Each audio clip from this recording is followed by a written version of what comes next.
So the question for this week is, how many marshmallows could you fit in your mouth? Our characters, though. Oh yes, your Not in characters real life. No, of course. Yeah, no, of course. I think we've all tried to fit as many as we can in our mouths. Are And these they European or African marshmallows? Whoa, there's a difference? Whoa. I don't know. No, I'm looking it up right now. Are they tiny ones, or are they No, like big s'more ones? They're the big s'more ones. They're the big ones. Okay. I'm trying to find the difference between African and European mushrooms, and I am American Jet Puff Standard. I was making a stupid comment, like akin to the Monty Python. Yeah. Okay, I understand. I mean, I'm sure there are different sized marshmallows, but I listen. You convinced me there were different breeds of marshmallow, and I was really convinced. Well, there is. If you get there's a difference between jet puffed and like homemade style. Homemade styles are like super dense. Oh, like, okay. You put them in a cup of hot cocoa, and they will literally like suck up like half the hot cocoa in the cup. That's kind of cool though. I kind of like the idea of like hot chocolate infused marshmallows. You know what I mean? That's kind of cool. But yeah, I mean that question is really important. But either way, before we can get to that question, I'm sure everyone wants to know the answer to. Did anyone want to recap what happened last week? I know it was a bit ago, so I can recap if you guys would like. There wasn't a whole bunch that happened. We kind of had a lot of combat go on, but a lot of environmental stuff happened. So if you like an extra hero point, because you're still in these goddamn caves, so you might need one. Who knows when another demon will jump out of the walls at you. Go ahead and roll out in the chat. Going once. Going twice. Sold. Nathaniel. And I'll help you out if you forget anything. No. Last session, we started off with confronting the strange demonic entity that came staggering out of the cave. I think that's how it ended. How we began. I think you guys started with actually entering the cave in the first place. That was all one session. Yeah, I know. That was all one session. So exploring the cave, we found carcasses of predatory creatures. It looked like they had turned on each other and were then ripped apart.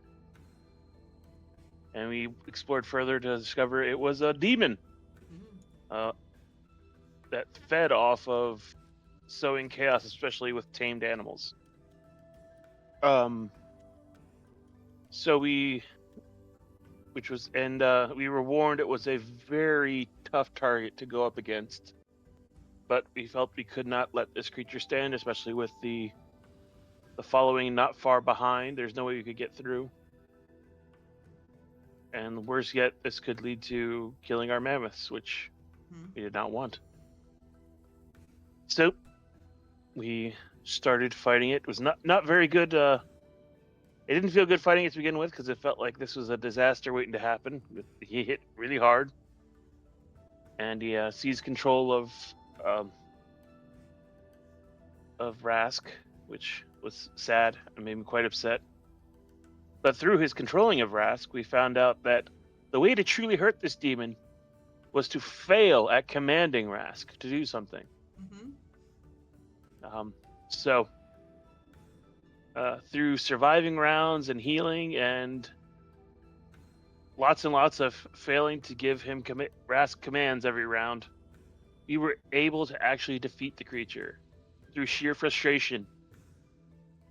I imagine it was the reverse of trying to sit through little girls' stories about animals, trying to learn how to handle animals. Kind of an inverse situation. You're going to handle animals so poorly that it's going to physically cause his brain to hemorrhage. He's like, damn, you're so bad at this. It hurts me physically. Which is perfect. It was exactly what we needed. So it allowed us to defeat this great demon. That took a good chunk of the session. We then proceeded further through the cave. We found a shrine to... Oh, I'd written it down. Mammoth god. A good one. Good one. Yeah. That was oh god, she had a long name. Sorry, I also didn't have it written down. It was to But sorry. she had a There's mammoth long calf in one arm and a baby in the other. So she was like, okay, that's a good sign right there. It sounds like somebody we need to follow. Mhm. Yeah, she was the goddess of birth and mammoths, I believe. And her shrine was just kind of in here, and it looks like offerings were left previously. Yes. She went further and discovered signs of some native peoples. We caught glimpses of them down the tunnels, but we did not pursue them. Instead, we chose to go up another small tunnel and proceed to be ambushed with rocks falling on us. And it turned out to be a gnome crusader who she was trying to avenge her family and stop the great dragon that lives in the crater ahead of us. Oh, well, I wouldn't say that. she wants to kill the chimera. She a chimera, not not the dragon. She told you about the dragon, though. Okay, that's where I got confused. Yeah, no problem. She wants to kill the chimera because it murdered her brother after they arrived in the valley. So she wants vengeance. And we agreed. She helped us figure out how to get out of here. We would do our best to help her in achieving her vengeance. She also marked where she's living on your map. She gave you like a very, very loose map of the valley that you're going to be heading out to, and she just kind of put a mark of where her homestead is. It's in the mountains. Gotcha. All right. So after talking with her, kind of getting her to be a temporary ally for now, we proceeded further down the tunnels, looking in search of giant beavers that we might recruit as allies. And we came across a forest of demonic trees. There's a lot of demons around here for some reason. Weird. Almost like there's a hellmouth or something around here. That couldn't be it. I don't know. So we proceeded to save the one individual who was getting ready to be killed by the trees. Mm-hmm. And we were proceeding with combat with the tree entities where we left off. Yep. Combat. You managed to free as Bear told you, is likely a Sutaki, which is the people of this valley. You freed them from their tree prison, and you guys are currently engaged in mortal combat with the trees. Few of you are grabbed by trees right now, it looks like, so. They're choking you out. Alrighty, perfect. Thank you so much, Stanley. You can take your extra hero point for that. Right. Let me go grab your B team.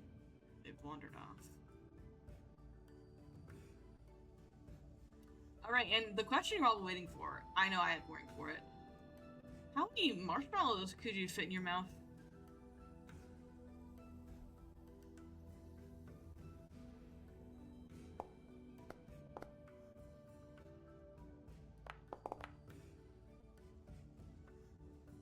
Alright, going once.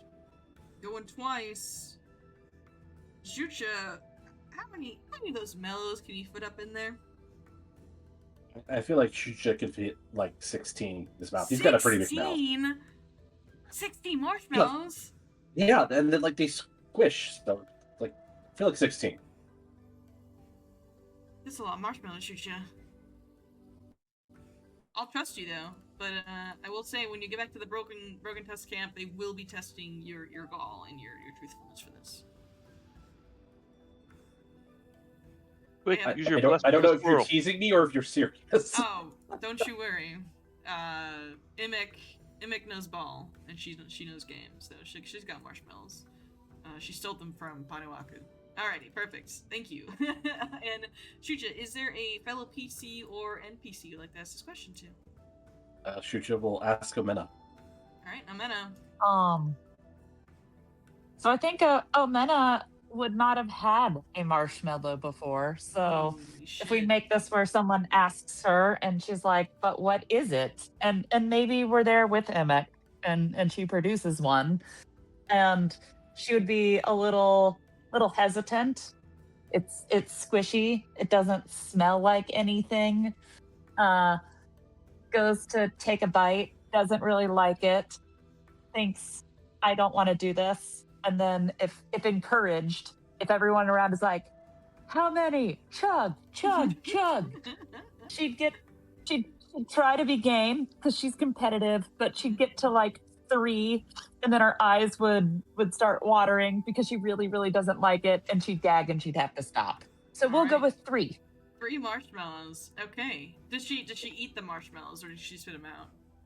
I think she gags, and Yeah, that's okay. because I also don't care for uncooked marshmallows. Oh, so you're a mellow fan. Okay, I get you. Well, I mean, on a s'more or in hot chocolate, but like if there was a bag of opened marshmallows in front of me, I would not eat a single one. Like, I respect that. I respect that. You can take your +1. I will say one of my first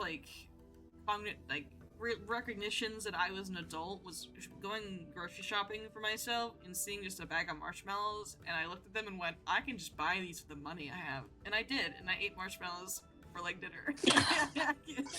That's beautiful. It's a beautiful moment. Marshmallows are fantastic. Alrighty. I'm telling you, try the homemade or gourmet ones. It's a completely different consistency and flavor I gotta get into than a normal marshmallow. I've had like the mega marshmallows, like the store brand. I gotta find the homemade ones. I didn't realize you could homemade marshmallows, but I guess that makes sense. They get cut The more to like fluff bars. is good. Yeah, no, I like fluff too. Marshmallow fluff. Yeah. I mean, it's just sugar. It is just sugar. Yeah, Yeah. no, it for sure is just sugar. No, you're right. It is just sugar. But that's enough soft marshmallow talk. We got freaking trees to fight, dude. Alright. Get over here, gang. Come to my caves. Alrighty. So, this music is going super hard. Okay. So, panel, it is your turn. Yes. Just to Okay. kind of recap what's going on. There are trees, and they're considered haunts for all intents and purposes, that are assaulting your friends, in addition to the actual physical creatures of the trees themselves, that are actually physically attacking you. So, the kind of 2 combats, I guess, going on are disabling the trees, and then also fighting the arboreals. And it is a survival or a religion check to disable the trees. For 2 actions.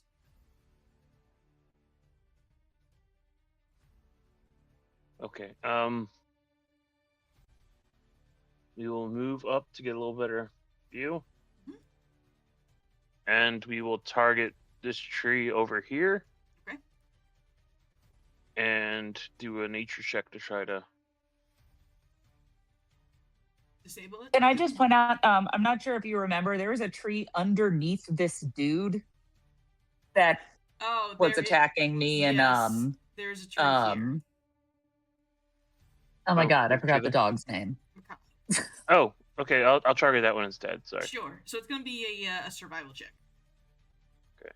I have a DC thing for you here. I can ping it a chat. There you go.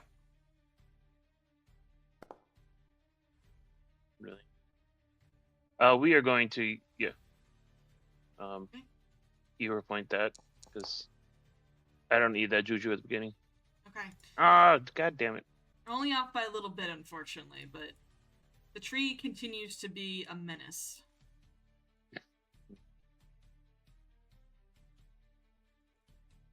Anything for Raz? Because I think he can use a free action or an independent action. Yeah, because he's going to move, try to intercept and just move up one. Alrighty. Alright. It is the fiendish tree's turn. His raised shield goes down. He sees the guy has escaped behind him, and he kind of opens his mouth, question mark, as his bark kind of rips from itself to open it, as he just kind of gives out this very hellish scream in protest as the Sutaki hunter escapes. And he is going to stride over to him. And he is going to make a swing at him as he is still recovering. Is he in initiative? I think I'm going to add him to initiative. He is. Okay. Just to make a swing at the Sutaki hunter here. He's going to shield bash him.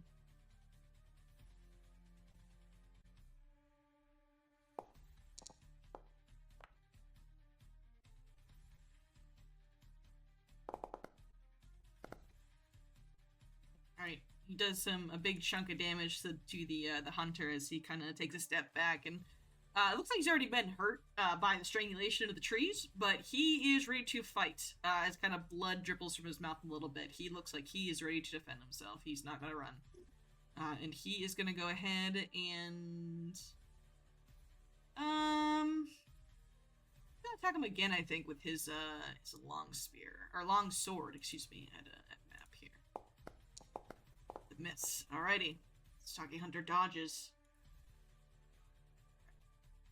And this hunter does not have any weapons drawn, unfortunately. Which is tough. That's okay. He's just gonna punch the tree. Because he is smarter than to try to draw a weapon with the big tree with a big scary sword in front of him. So, he's going to punch him. Oh, yeah. So he's going to clock the tree right in a sore spot.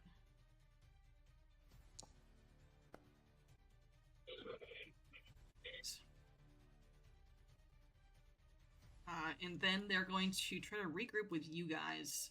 So he's going to...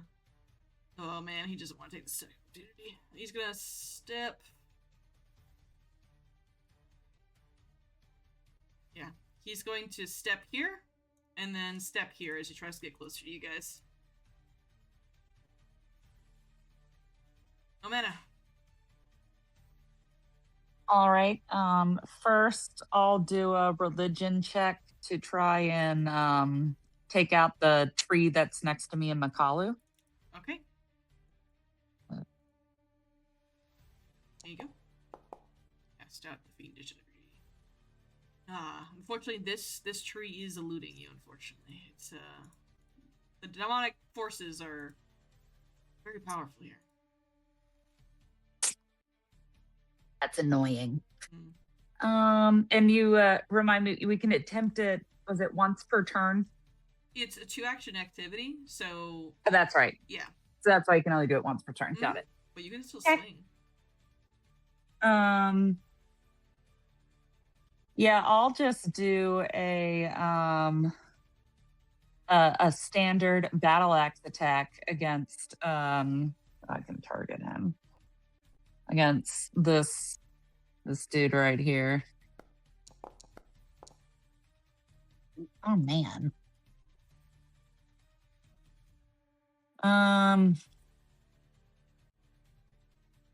Well, I'll use my 1 hero point on that.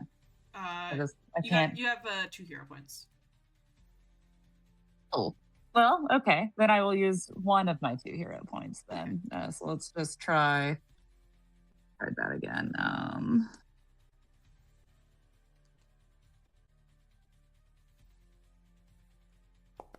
Oh, nice. Go ahead and roll that crit damage. Woohoo! I had a feeling. It was like I'm due for something good. Excellent.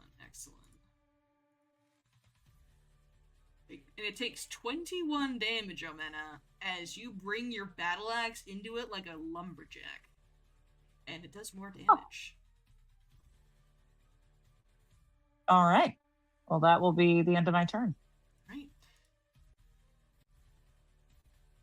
And you really hurt this guy, Amena. And it's just a tree. So how hard could it be? That's great. It's a great point. It's a great point. You did a lot of damage. So he's gonna go ahead and hit you with this longsword here. Ooh, almost a 19. All right, a 20 is going to hit because you're still prone. It looks like. I think the trees knocked you prone. Oh, whoops. That's okay. I had not remembered I was prone. That's So okay. I guess I technically should have stood up first. If you had stood up, it would have got an attack of opportunity against you. Yeah. So. Just like when Pakano did when you were down and he crit you again. Right. If we want to give him his turn to have done that, I'm willing to after the fact roll for that. I should have remembered I was prone. You still crit him. Yay. That won't change anything. Yeah, that won't change. You can stay on the ground if you want to. You swiped his legs. You swiped his legs, yeah. That's it. I like that reading of it. Alright. Take 15 points of damage on him as he stabs his sword into you. He's gonna raise his shield for his second action. Oh, shoot. He forgot to do that too. Oh well. Oh well. And then he's going to shield bash Makalu. Forgot his own abilities, okay? He's just born. Alright, so miss on Makalu. Asha, it is your turn. Okay. It's 2 actions to do the religion the religion check, yeah? Yeah, it's just like disabling a trap. And did Omena get one? No, she did not. But it only looks like it takes 1 success to disable them. Okay. Well, I will try again with the tree that is in front of them. All right, I put it in their chat for you. It is tough. They are definitely fighting you. Oh no. Jesus. No, I'm hero pointing. Okay. Let's get all these bad rolls out of the way now. Okay. Oh. Well, that's that. Let's see. So I could do an action, and Makalu could do an action. Makalu is prone though. Yeah. And we decided these things do have opportunity attacks. It seems that way, yes. I think someone got hit by it last week.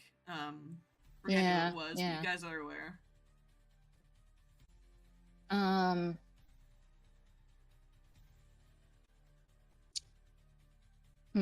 Yeah, Makalu is just going to attack, and then Asha will cast Protect Companion on him. Okay.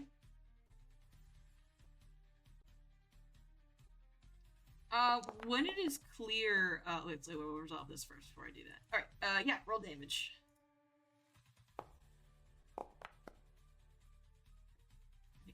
That's a damage. It's moving. Sorry. So when it comes to summoners, they usually have like a symbol on their person somewhere that matches their Eidolon to kind of designate that it is their summon. Unfortunately, like it's something they can't hide, and like they can't cover it up, that kind of stuff. What is Asha and Makalu's?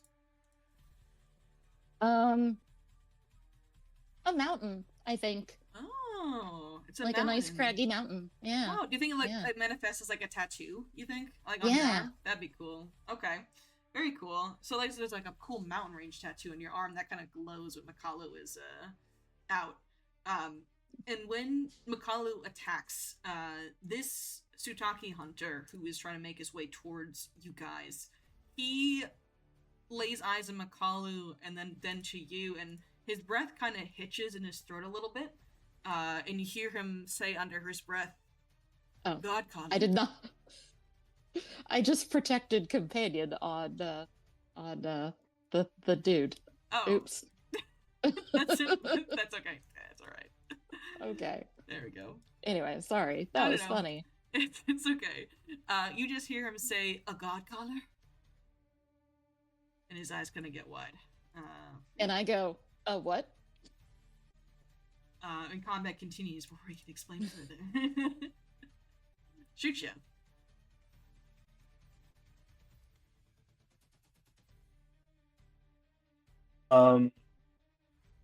It looks like the tree with the tree sword with the sword.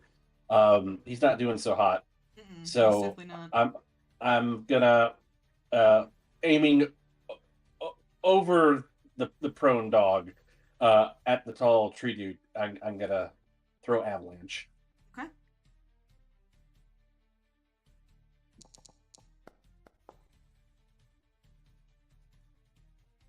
That is a hit. Ooh, that was a thrown attack, huh? Yeah. So thrown is still going to provoke attack of opportunities, if I'm not mistaken. Let me double check that. Well, didn't it already use its attack of opportunity, its reaction? He just had his turn. Oh, that's right. But you know what? He is not going to use it, actually. Go ahead and roll your damage. Excellent. All right, he is actually going to shield block instead, as he brings up a shield, because he raised it. All right. All right. Avalanche is going to return to my hand, and then I'm going to throw it again. Alrighty. Should I only shield block once? Alright, a miss for that, but Avalanche comes back to you. I'm gonna hero point. Okay.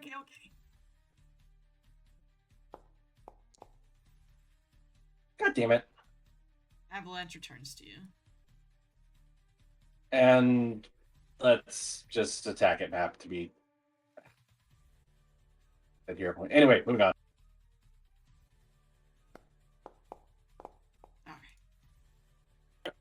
Alright. Damn it. I'll take it. Hey, at least I don't want to burn through all my hero points. At least that one was on your third attack. Honestly, if it's gonna happen on any of them, I would hope it's that one, because, like, you're already at -10 at that point, you know? It's like... Alrighty. So, it is the room's turn as the trees begin to move. They are not gonna grip anyone. They are actually going to make some attacks here. Hang on, do they have reach? They do not. They're gonna make an attack at Makalu. As the branches themselves calm down. No. Oh, it's because you're off guard. Did you have Makalu stand up? No, I did not. Okay. Yeah. Okay. 26 points damage? It's not terrible. Then they're going to this. Oh, that tree actually doesn't exist anymore. It can't attack that hunter. Ooh, nice. He appreciates you guys. It is going to then attack Omena. Or miss. And it's going to lash out at... Ooh, it can't reach anyone else except for Omena and Makalu, so it's going to reach out again at Omena because it missed. Okay. That's a tree's turn. Daniel. Alright. Let's see here.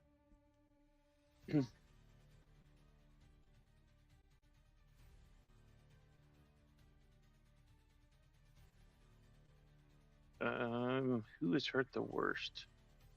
Probably Omena. Okay,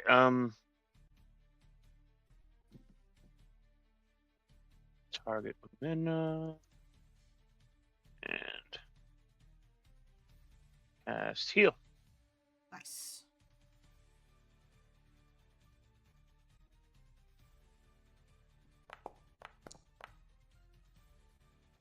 $11 health back. Thank you. And then we'll tag or target Raz and give him command to act this turn. Okay. Raz will move forward and make an attack.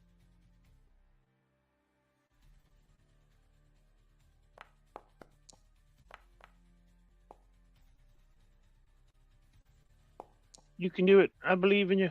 Oh, he's biting. Okay, he bites. Takes 6 points of damage as it bites into this tree. It seems a little resistant to piercing. Had to try. Does claws do slashing damage? I don't know if they do. Yes, they do. Alright, anything else, Santa? Yep, that's it for me. That's my 3. Alright, it's this guy's turn. This guy's got his back facing to him, because he is marveling at Asha. So, he's gonna take that opportunity to, basically, put him in a corner. Let me double check. Yep, he's going to use his shield push ability as he raises his shield, not mechanically, and then runs at this Sutaki. So he makes a shield bench.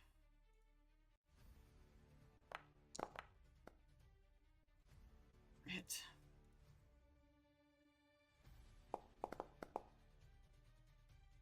Points of damage.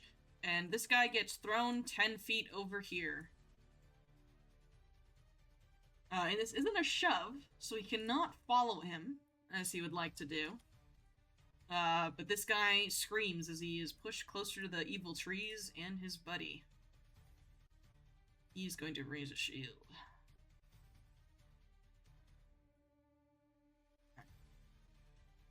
This guy is not pleased. He is ready to fight. However, he's very hurt. So he is going to try to not make himself a liability for you guys. He is going to step, and step to get over here next to you, Omena, as he has his hand on, looks to be a mace at his side. And it looks like he's ready to fight, but he is super, super bloodied and bruised. They're weak to fire, too. Do you have any fire?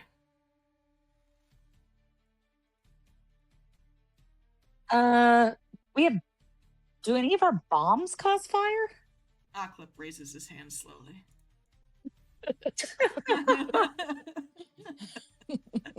Occlip does 2d6 fire damage and then 2 persistent fire damage. If you hit him. Nice. But this Sutaki hunter just kind of moves away, very bloodied. Omena, it's your turn. Okay. I think first thing I'll do is stand up, so I'm not on the ground anymore. And then, I mean, part of me knows we need to like get rid of these stupid haunted trees, but I'm also tempted to try and kill this guy at death's door. So, I mean, if I'm being honest, these trees are rooted in place. They can't move likely out of this room. These so guys like I have could legs, just though, so. move away from the one that keeps hitting me. Is that? Probably. Yeah. They cannot chase you, so if that helps your decision making, these guys can chase you. The actual arboreals, they can chase you. Okay. Well, first I'll just do a standard battle axe swing at this guy and see if I can kill him. That is a hit. Come on. All right. You chop him down. Domeno. Yeah. As you cut him to pieces, his wooden bits are mulched. There's just one remaining. And then I guess you could stand. You could stand. You can now legally do that. I stood as my first. Oh, okay. All right. Now I'll stand. So that's my second action. And then third, I can't roll against the trees. If I walked up to this guy, I can't attack him. What is useful? Is Occlip's thing one action or two? Let me look at this. Oh, it's one. Is one. Yep. Oh, look at that. Well, then, with this helpful hint, I will want to use Occlip's one action to use a bomb. Excellent. And try and get rid of these guys. Make an unarmed attack. So, do you see your unarmed attack in your action macro? It's like it's the last one there. Go ahead and target the tree and make an unarmed attack. Got it. Do I do, the +9 because I already did a battle axe strike earlier? That's or map -4? That's a great question. No. I'm going to say no because this is Oklep doing it, not you. I like that reasoning. Further punish you guys in that way. So, okay. Perfect. All right. Oklep is going to stride up to you, Omena, and you kind of point, and he quickly crafts a bomb made of animal fat beside you, and it's kind of weird. He snaps his fingers and the bomb lights. You're not sure if he's not magic that you've seen in any way, or if he has split and steel on him somehow as he just snaps his fingers, but he lights the bomb and he chucks it, and you can kind of see some glee on his face as he throws shit. Oh, you don't roll damage. Oklip's gonna do it. Don't worry. Whoops. Don't worry. He's got fire damage going on. Ooh. Oh, is it just? Oh, it's 2. I see. So it's 2 persistent fire damage. Excuse me. And then perfect. Oh, I think I've put him twice. Oh. I have a question. Yes, what's up? So what you're saying about Oklep is he has super calloused magic fingers that spark a bomb explosion? Yeah, I think it's kind of one of those weird burning mammoths things. Yes, somebody got it. Yeah, it's kind of whatever. But yes. No, I like it. I was trying to make an allusion to Mary Poppins, and Stacy got it. Okay. I like it. All right, and it takes 2 splash damage, but it looks like I didn't code correctly, so that's my bad. Oh, there we go. Oh god, he takes 12 from the 2 points of damage from Oklep. He's on fire. And Oklep gives you a thumbs up and steps out of the room away from the demon trees. Doesn't want that smoke. Alright, I think that's your third action, Omena? Yes. Excellent. I think the demons would be resistant to fire, but alas, they are still trees. Asha, it's your turn. All right. I will, let's see. Honestly, I'm going to try and religion this tree again. Okay. That's step 1.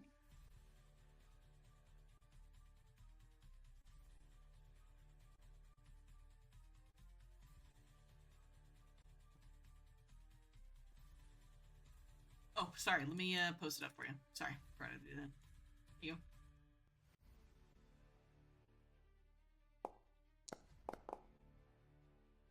All right. That tree will be disarmed. Very good. Then, Makalu, as I do that, Makalu will stand. Mm-hmm. And, then I have 1 action. Let's guidance somebody. Let's guidance, Shucha's next. I'll just reach out and I'll put a hand on Shucha's shoulder, and I'll say, you can do it. I believe in you. Asha believes in you, Shucha. Okay.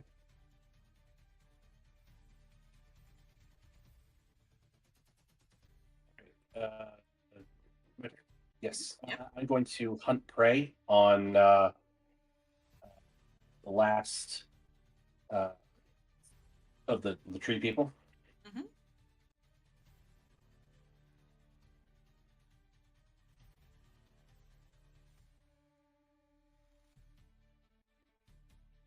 All right, and that eliminates the range deficiency, and I'm gonna check my hammer at it. Alrighty.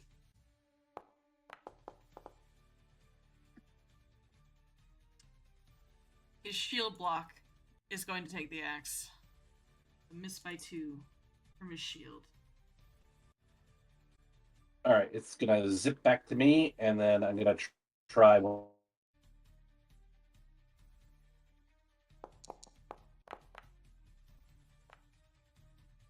right, that's a hit. All right, it takes 7 of the bludgeoning damage. this proves that you cannot punch trees like you can in Minecraft. It's not as effective.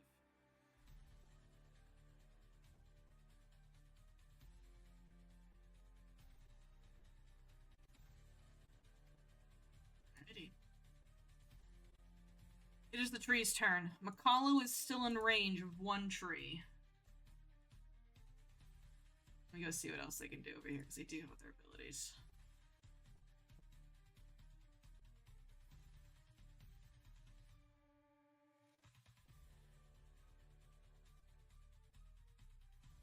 It is going to lash out at Makalu, and Makalu needs to make a reflex saving throw.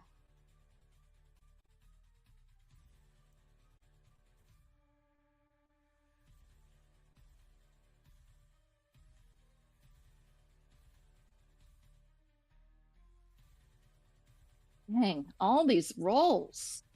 So Makalu gets tripped by the trees again and gets grabbed. Okay. Cool. It's fine. I'm fine. We're all fine. Okay, so you're grabbed currently. And then it is, it's gonna just, start, yeah, you're grabbed. That's it. That's the only thing it does this turn. Okay. Daniel. Well, my heal spells are kind of spent.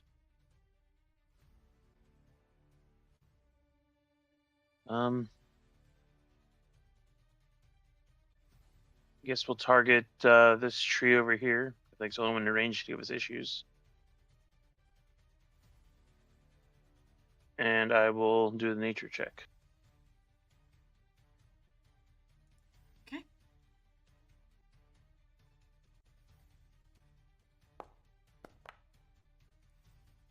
Heck yeah. Hell yeah. Alright, so that's gonna be that tree over there eliminated. And that frees Makalu. Yay. Still prone, unfortunately, but you're no longer grabbed. And I move over here. That's the last I'll do. Oh, no, wait. Never mind. Oh. I'll give Raz his ability. Okay. Raz will come over here. Does Raz want to move here so he's not adjacent to an active tree? Yeah, there you go. Actually, he's enough movement. He'll end right there. Oh, sure. Then he will try clawing, seeing if maybe that damage is better. Alright, that's it. Roll damage. This little symbol's an axe. Hell yeah. It's not an actual axe. It's slashing damage. That's so funny. Damn, I really thought that would proc. I guess it doesn't. I'm gonna make a proc anyway, because I don't think that's fair. I baited you with this, and it's nothing resistant, which is good, but... Alrighty. Extra damage. Anything else, Daniel? Nope, that'll be it. Alright. Raz is gonna get the sword. It's gonna bring it down on Raz.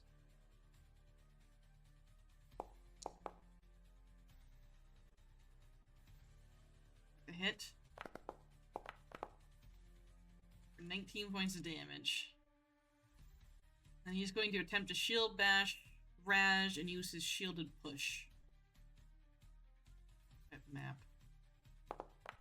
Oh, he misses. Okay. He tries to shove Raz 10 feet away into one of the other trees. But Raz holds his ground. And he continues to burn. Oh! He just dies. Yeah, that was a lot of fire damage. He takes 19 points of fire damage to the persistent, and he begins to burn as the grove around him also begins to wail and scream. And the trees around you guys also begin to kind of shrivel up. Combat ends. Is there cave exploration music I can give you guys? This is a little too happy for my liking, is all,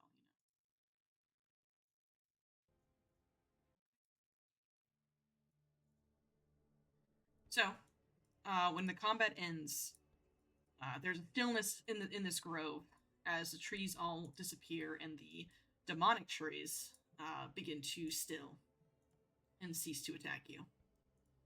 The Sutaki hunter is breathing heavily and very injured, but he turns around and only sees Asha as the rest of you kind of approach. And he takes a step forward, Asha, and he gets to one knee in front of you.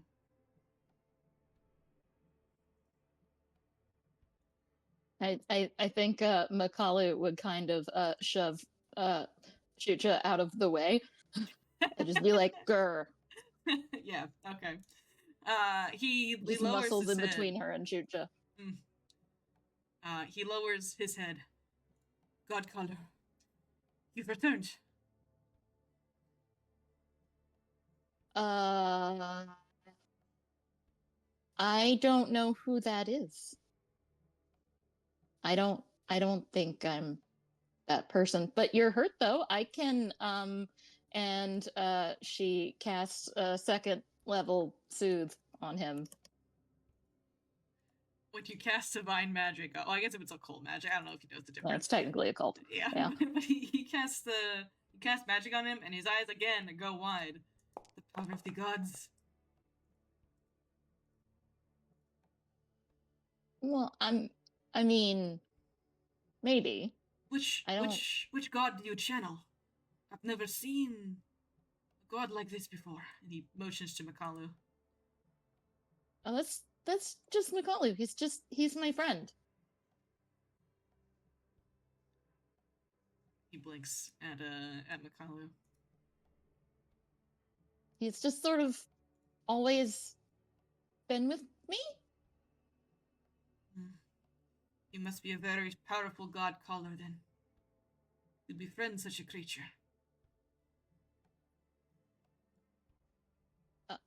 Oh. Vanel's sort of the adult in the room. She looks to him like, you know what this is? I suppose I could do a quick recall knowledge.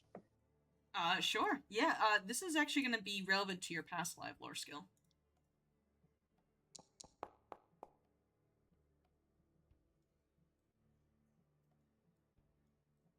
So, Asha, you think about it for a moment.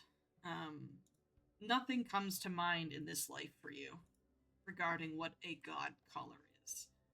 But the name itself is a spark of familiarity, something ancient, something that used to be talked about more often than it is now in what used to be the Burning Mammoths. The old Burning Mammoths.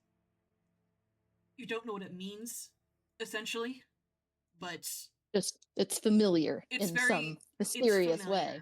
Yes, it's very familiar, but it is a tradition that was, for the most part lost to the Burning Mammoths, your tribe, before it split. Well, we were we're new to the area, as it were. We're with a tribe called the Broken Tusks, a following called the Broken Tusks, and we heard about this dragon, and that and he kind of stops you. He stops you talking. Don't say their name out loud. Well, I've forgotten the name, so that's okay. That's great. Fantastic. He whispers softly, it's the Nexus. Okay. And we heard that you might, your people might know more, might be able to help us, maybe. Help you? Yes, of course, Godcaller. Did you meet Aoke on your way here? Hang on, I think I pronounced their name wrong. No. Yoko. I think it's Yoko. Sorry. Yoko. That's our gnome friend. That's our halfling friend. Jesus. Oh, I'm so bad at this. That's Vare. Oh, Okay, then I'm gonna say no. I didn't. Yeah, takes a step out. Which way did you come from? I point north.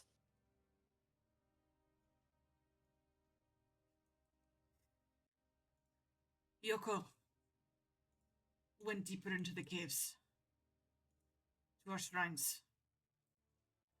I was sent to try to find them. But as you can see, I was attacked and unable to complete my task. Yeah, these seem like really dangerous caves. Yes. It is the only place that we thought to hide our shrines to the old gods. So they would not find them. The dragons people? And Ashen Swale. Oh. Our people are divided.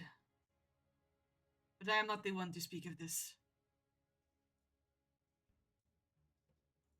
And he looks where you guys came from.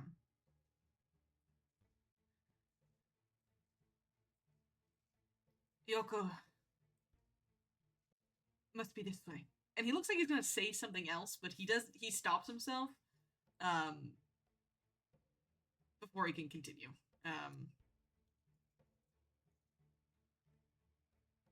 And he's still pretty hurt though, so he's not gonna want to go forward without you guys. I shrug and look at the others.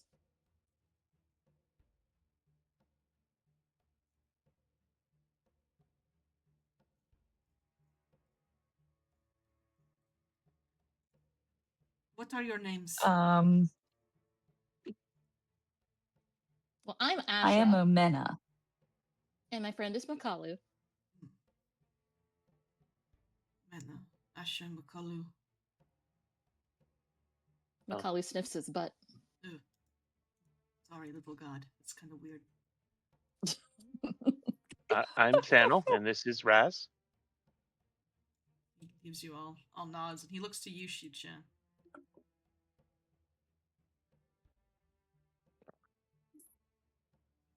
I'm Shucha. How did you all get here?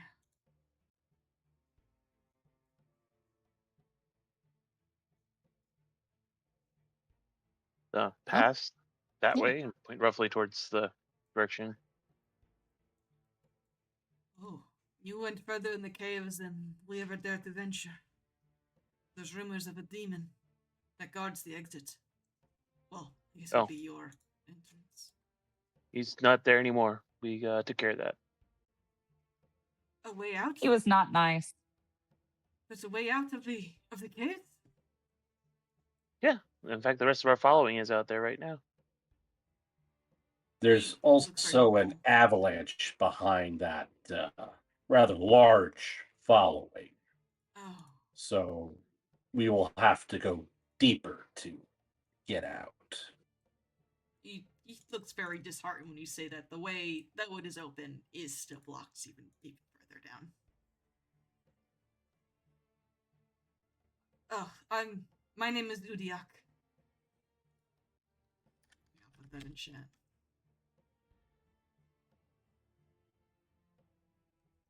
It's nice to meet you. Same to you. I'm one of the hunters of the Sutaki. He gives you Who are the switch Sutaki? tone. We are the people of the valley. We have been here for many years.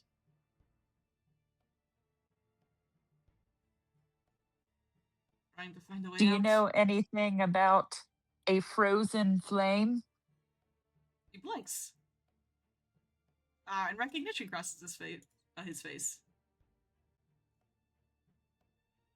How do you know what that is? We're on a quest for it. To protect it, not to steal it or do anything bad to it. He looks around a little nervously. Come. When we find Echo, fuck, I'm gonna keep pronouncing their name wrong. I'm never gonna get it. When we find Ioko, we can talk more. Come.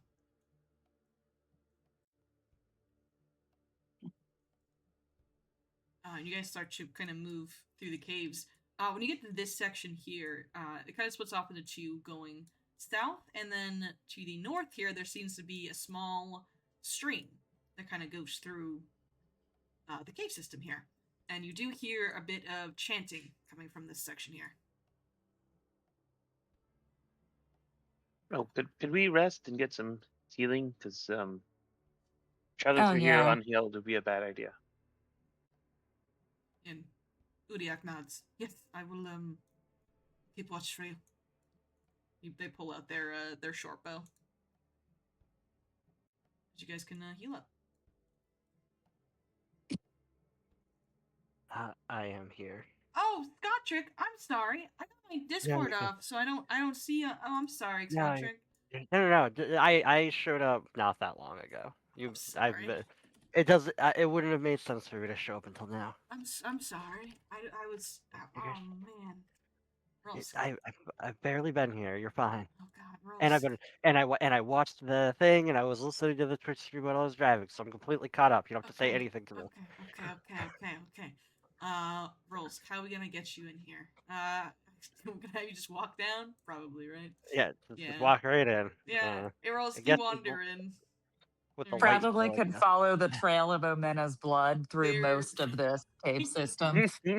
Yeah, let's have you go this way, Rolls. Where they traveled through. You come through here. This little cliff that drops down here. You see some dead saber-toothed tigers that kind of tore each other apart. You also see a lot of Omena's blood all over the ground. You know it's Omena's blood. You've seen it so much times. You know. Yeah, I popped in to heal and grab some cats. I recall. Yes, you did. You'll see a corpse of this thing.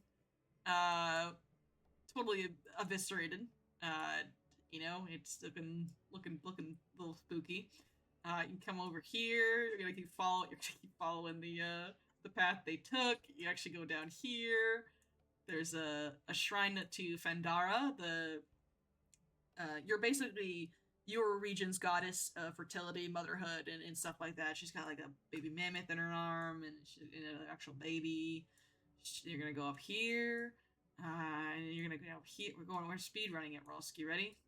You also, when you peek into this corridor right here, which you can barely do. She's not there anymore. She would have left.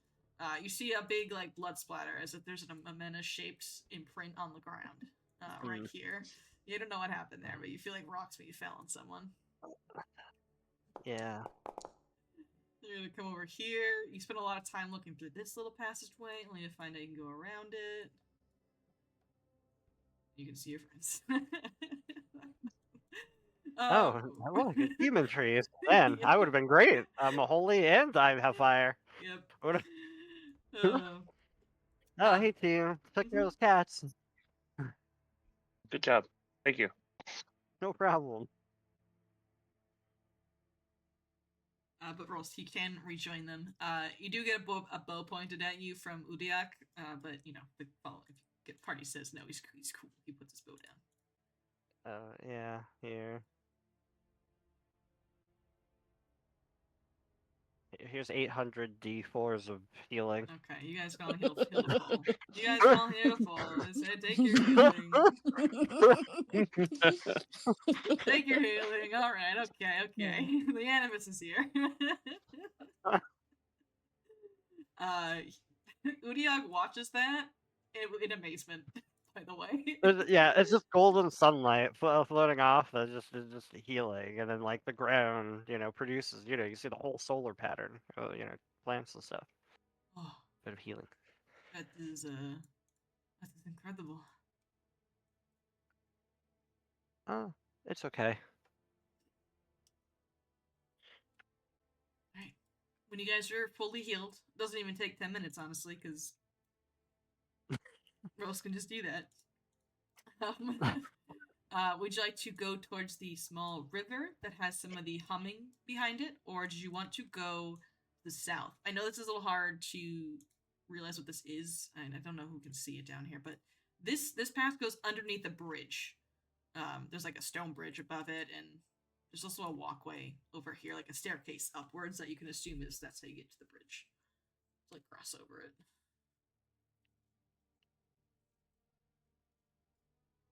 Can we ask our new friend, hey, what's going on these two paths?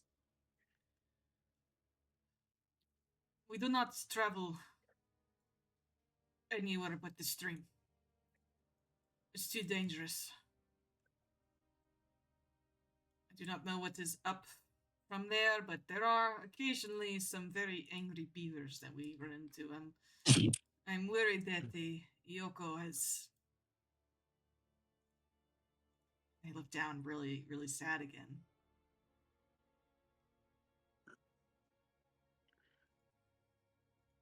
They are not They're not much of a fighter. Not physically, anyway. That you don't think would have gone that way?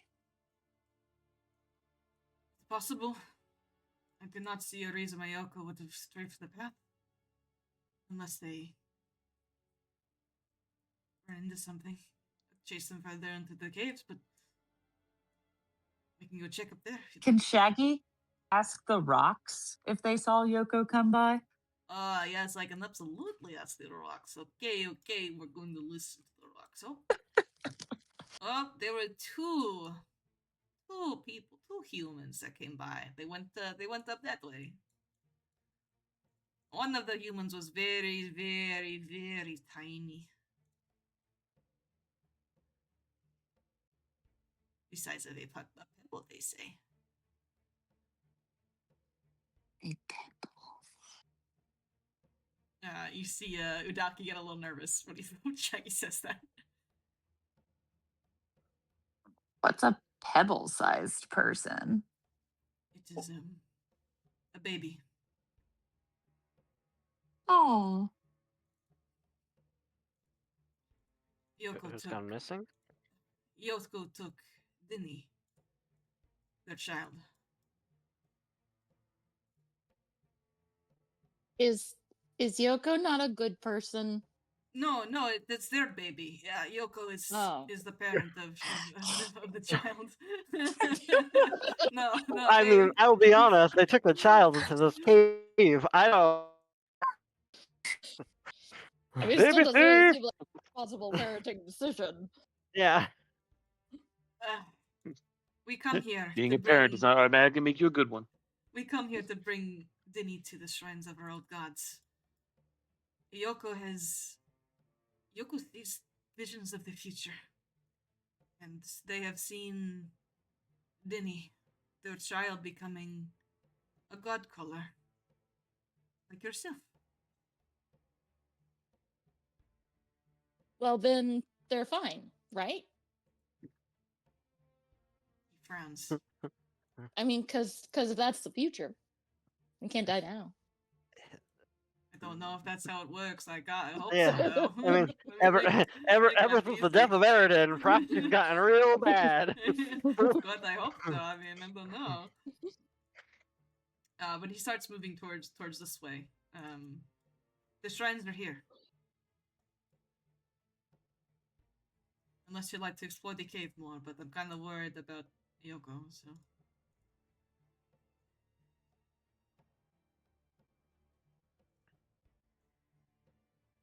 Well, Omena's not allowed to vote where we go this time.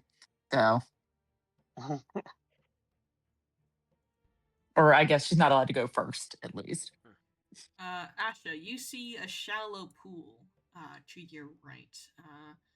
And you see a small island that kind of curves around, and you can see, just in the rim of the shadows, someone moving about on that side. I will point and say, hey, it looks like somebody's over there.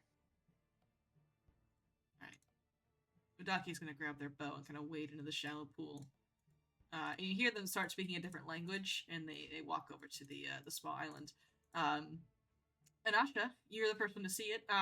There is a a darker skinned human with constellations that are just all over their body, as well as like tattoos. I mentioned a bit last time. It's kind of like a you guys have your scarification ritual that is very common for you guys. These tattoos are like this white ink, making their skin look like a star map almost. And in the arms of this person is a small swaddled little baby, and they get very nervous as you approach. But there's a very swift conversation between Uriak and Yoko that they kind of relax. You hear the word Godcaller get exchanged quite a bit between them. And Uriak is going to take a step as Yoko is able to approach you all. Hi, Uriak tells I'm me... Asha. Hello, Asha. You're the Godcaller that Uriak told me about. I still don't know what that is. They look so ecstatic. They have like a big smile on their face. And Thaniel, you're glowing. So are you, Omena. And as you guys get closer to this wall, you see that there are a bunch of cave paintings that light up this entire area of this small pool. Before we get too into it, I am Miyoko. We have not had a Godcaller in this valley for such a long time. Oh, that's cool. They kind of, rock the baby a little bit as they make some gurgling noises. Odiak has told me that you seek to fight the Nexus. And Uriak goes, Odiak, do not speak that name. You know how bad news this is. I do not think the Nexus will be able to track us to this cave. They're too big.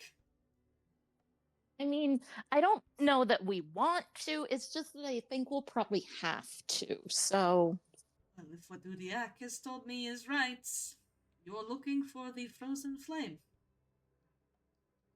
yes. It was stolen from us. And now there are people looking to steal it from the people who stole it and use it for bad things, for demons. And we got to get it back so that nobody can use it for bad things. The Nexus has this flame that you're looking for. Oh. That checks out. This valley is blessed with eternal spring. The warmth that you feel in this cave is not by happenchance. The artifact that makes the Nexus sense. has it be a paradise all year long.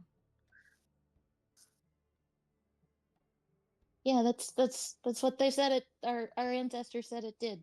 That we used to carry it around and bring spring to the lands as we pass through.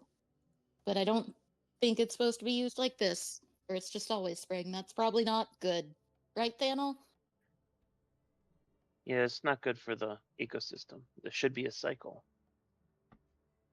Okay, nods. I apologize. I've never seen I've never been... Me and my people have never seen a winter. We live in this valley for generations. It's not super fun. I've mean- heard stories from the Crusaders, yes. There's like 2 or 3 days when you can throw snowballs and go sledding, and it's the best. And then it kind of gets old. And he doesn't move you, Thaniel, but he kind of like motions to like have you walk along the cave wall for a second to light up more cave paintings that are beside it. And the paintings themselves appear to be animals of some kind, but they're very different animals.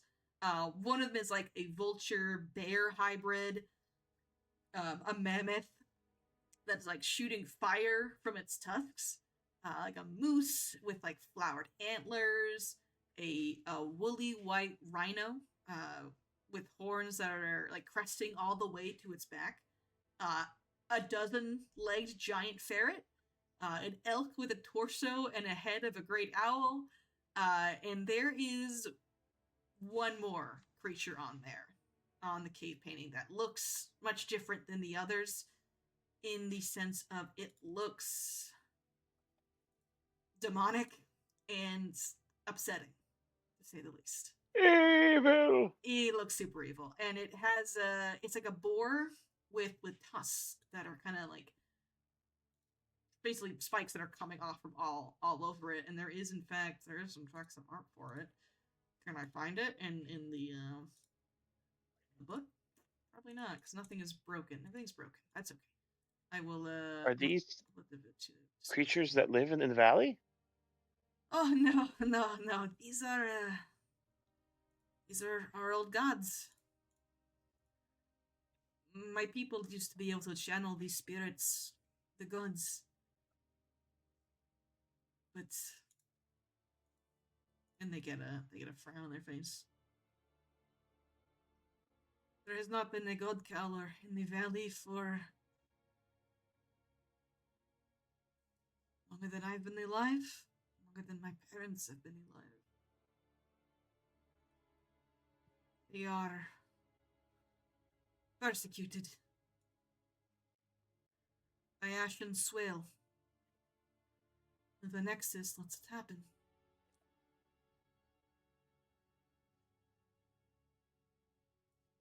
What's Ashen's whale? Ashen Swale is the one who lords over our people. He is a Sutaki, like myself. He is the only one who is capable of summoning the gods. But only one. And they look towards the very evil-looking boar that is present on the wall.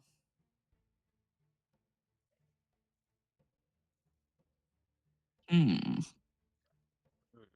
Yeah. Suspicious.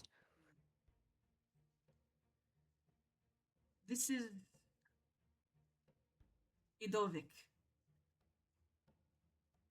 a boar of cruelty. Many of our gods are kind and benevolent, but this one is cruelty embodied. And it is the one Ashen Swale chooses to channel. I found the image. I want to post in Discord for you guys.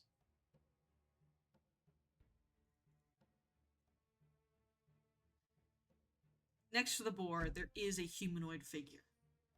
And when they say Ashen Swale, they kind of put their fingers on that humanoid person, who also looks super, super demonic.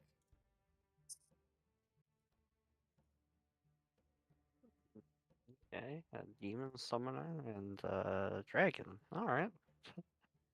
I bring Dinny here to try to encourage their connection to the old gods, and to offer my own prayers here. Can I try like channeling some primal energy into the images here? Sure, yeah. What's do you want to, what is your intention with them? Just to try to get like a communicate with like any remnants of the gods. Specifically, I'm going to target the elk with the blossoming antlers. Okay, make me a spellcasting roll. Okay. Make like an attack roll with your spellcasting. See.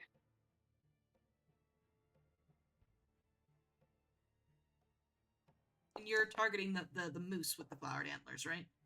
Yep. Okay. You kind of try to tune into the spirits around in this cave. And the painting itself begins to glow slightly. And though you aren't able to commune with it directly, you do get a name. This god does have a name. The feathered moose with flowered antlers. Their name is Esonu. Esonu. So no.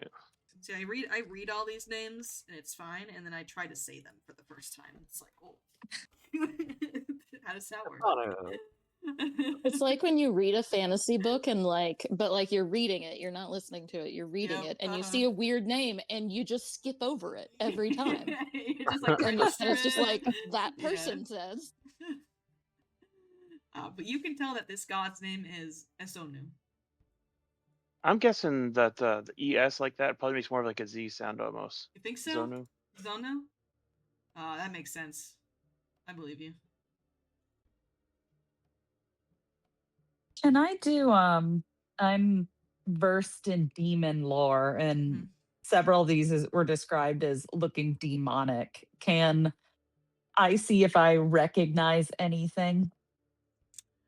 Sure, you can see if you recognize something.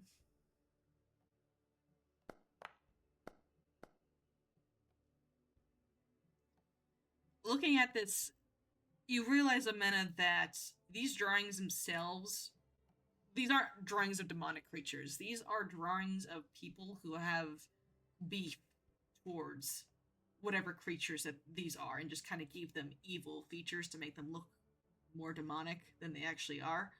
So Okay. you're able to tell that no, these aren't actually demons. People, whoever drew these, whether it was Ikoe or whoever, they drew them to be evil.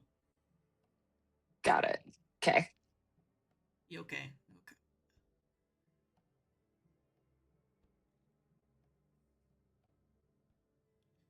My people are divided. We are forced to worship the Nexus as a god. They destroyed our culture and our religion and our Godcallers. They forced us to work for them, be under their cruel claw.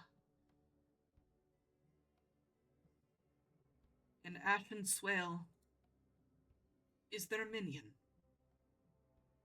He trolls us. He tracks down Godcallers when they start showing abilities, and he kills them.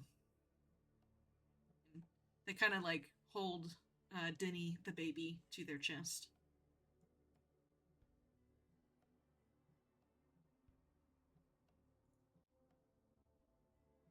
Would you like to join our following and we'll protect you? They look at you. Following? Yes.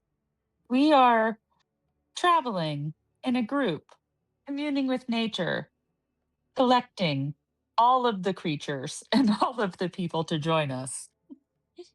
Our tribes are nomads, so we don't stay in one place. We travel with the weather so our animals can feed and never strip the land bare. But our following welcomes out anyone from outside who's looking for a place to be safe. Your following could protect Denny from Swale.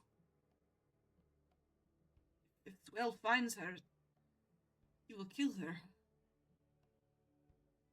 Well, it sounds like they don't want to leave the they don't want to leave the crater, so chances are she will not be found.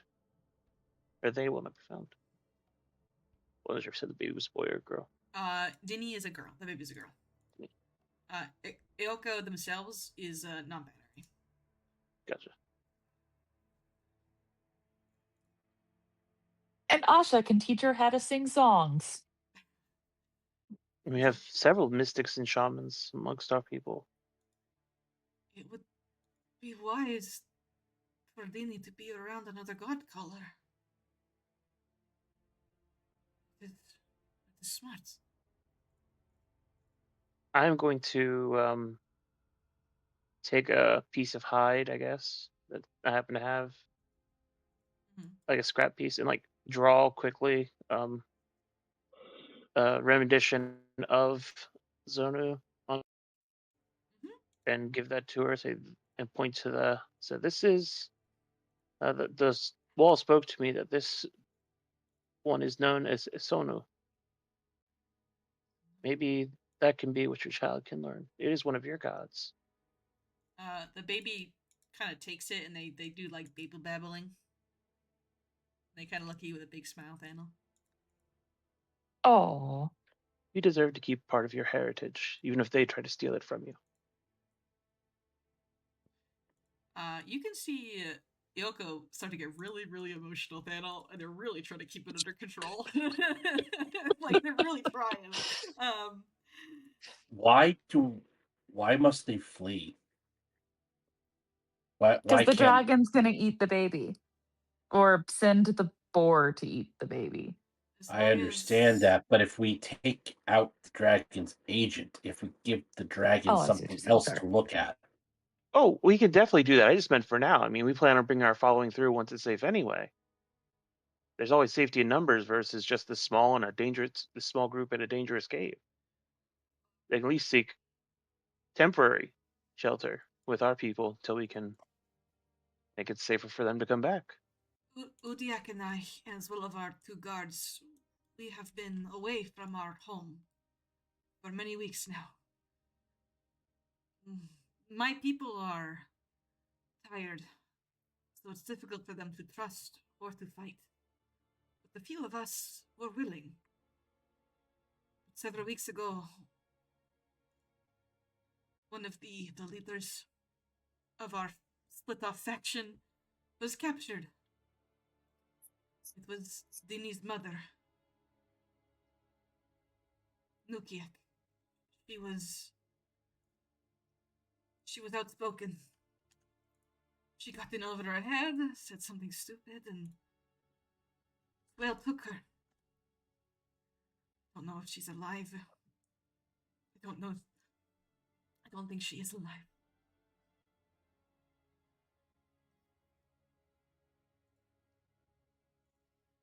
Our faction is called the Blood Owls. We oppose Swale. We oppose Venexit. We want our home back. But the task is impossible.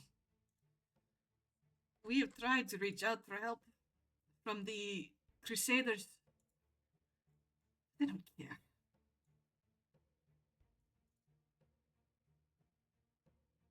The Vendevian Crusaders are abandoned whatever war they were fighting. They're all cowards anyway. Hey, now. Yoko does not I'm gonna. look apologetic in the slightest. I just offered to take this baby for you, but okay. I didn't realize you Now were you're stealing our Crusader. children. Sorry. The Crusaders of the Valley are obsessed with the idea of they have enemies with all sides, but they refuse to ally with us. They think we are the enemies too. Your cause sounds just. And if on our travels we happen to come across these people you've lost, or these evil forces you speak of, we will not let injustice continue. If you wish to fight Swale, he is in the valley. Often not with the Nexus, but ruling over us. The Nexus has a palace at the far edge of the valley, made of ice. This palace blocks the exit. That's why we have not been able to leave. We cannot get past the Nexus. We cannot get through these caves. But if Udiak is right in what you told me, there's an avalanche that we also cannot pass.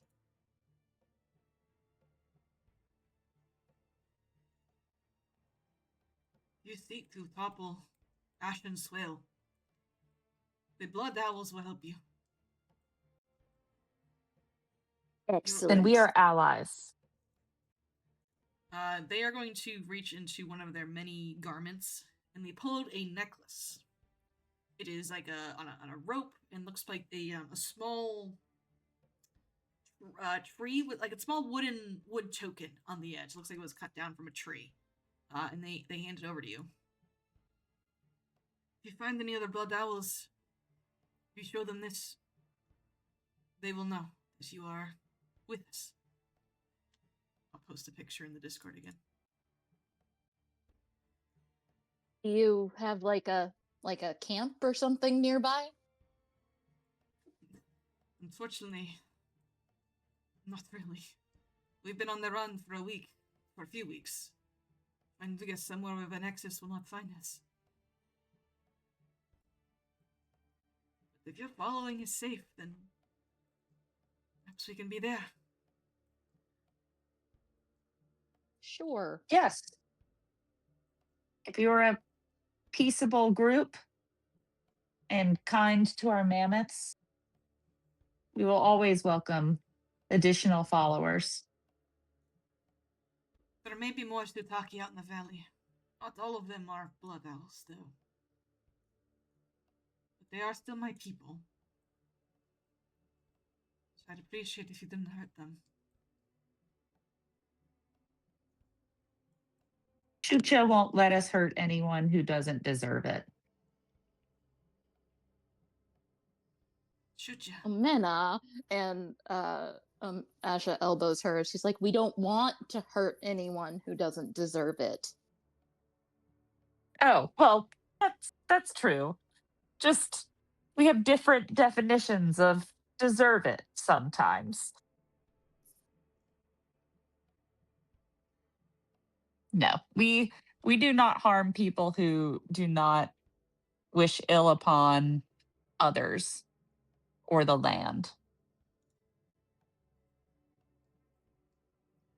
Is Shucha your leader? One of them. We have 5 Mammoth Lords, and they're like a council.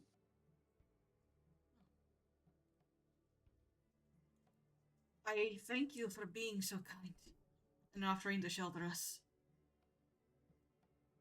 When we get, if we're able to get to our home, we will be able to aid you. Do you want to come with us right now? They kind of hold the baby in their arms. I am not a fighter. And I do care for Dini. Yeah. You can walk with us like Shaggy does. He's not a fighter either. Okay. He looks over to Shaggy, who's like, I don't know, who's, scratches his butt crack or something. Whatever Shaggy does. That seems to be on brand. Oh, good morning. So, Yoko nods. Okay. Your following is at the exit of the cave? I guess would be your entrance to the cave? Yes. Yep.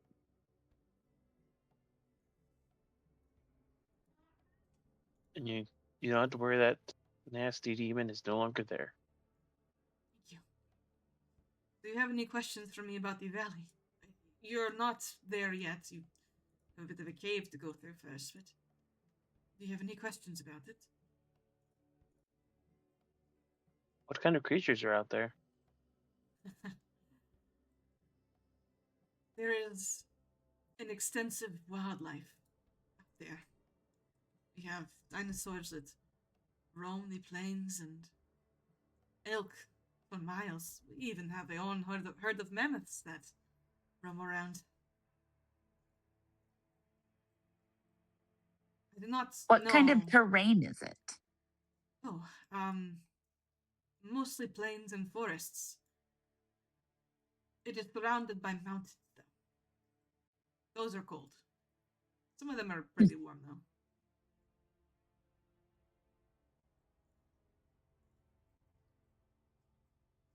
there are some points in the valley that you'll be able to use as vantage points that are higher elevated than the rest of the surrounding area. Oh. So you may be able to use it to scout, get the layout of what's around.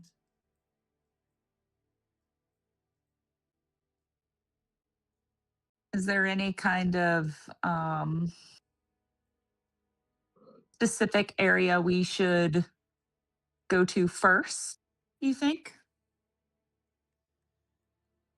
I think. Well, if you're going to get to Lauba, which is where my home and the Nexus's glacial palace is, you will need to go around the mountain. Mount Galeok. Or you can go through it, but I don't know how well equipped you are to climb a mountain. So I suppose I would suggest you make your way to Mount Galeok. And from there, head to Laguya. Do you have a map I can mark?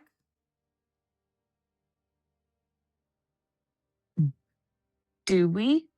I mean, Vare gave you a kind of a shitty one that they just like mark their house on. Oh, that's right. we could pull it out and be like, do you recognize anything on here? They look.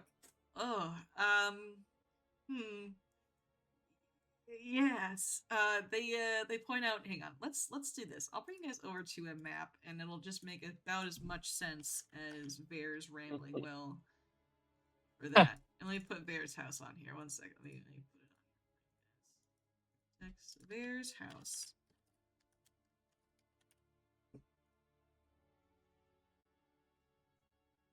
The cat is eating something he shouldn't. I can hear him over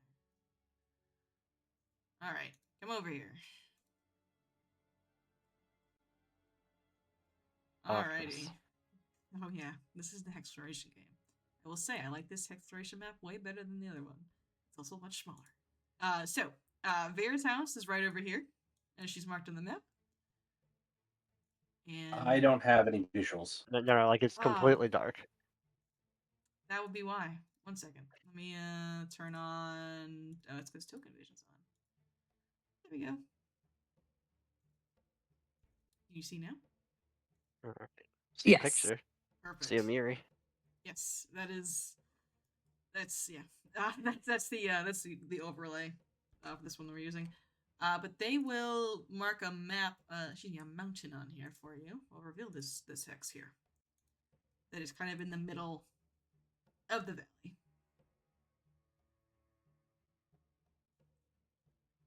I guess that is where I would go to first, but if you're looking for allies and friends, there might be more in the valley that you can find.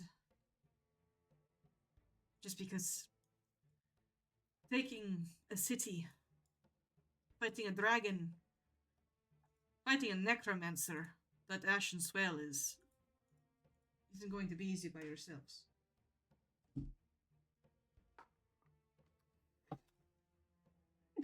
Do Yeah, you just have to- any other things you would like to mark on this map for us, our good friend?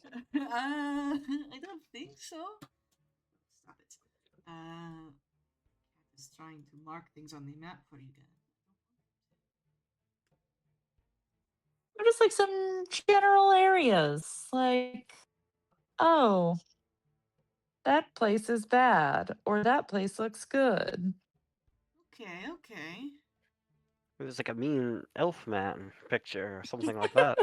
There's a frowny face. Yeah, roughly frowny. in this area to the northeast.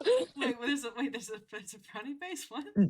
No, I'm just No, making last fun map. of elf guy. Oh, yeah. Yeah. Let me see if there's anything else that they would mark on the map. I think they would mark a tower on your map. This tower is the current residence of one of Anexus's followers. Actually, they probably hide it. Oh, hang on. Let me hide this, and I'll make a text note here. One of Anexus's lieutenants is here. Okay. It is called the Ashen Tower. Good to know. Okay. But nothing comes to mind immediately for our good friend here. That's fair. I'm quickly going through, by the way, and seeing if there's anything else that they would do. I don't believe there is. If there is, I'll add it in post here. No, I'll tell you about it later.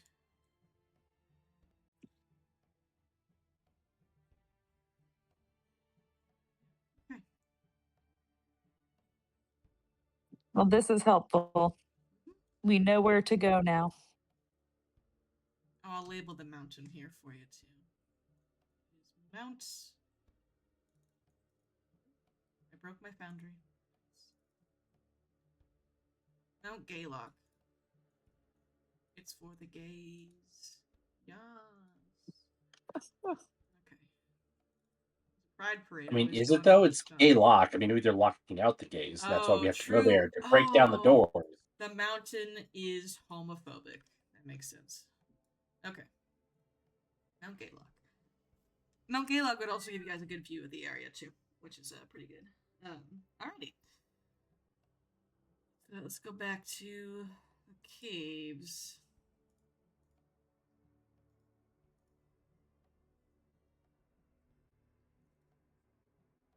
So if you'd like, you can escort Ikoe back to the following. Were you guys intending to keep on going through the caves for the day, or did you want to rest? You don't need a one day these caves. I would like to rest.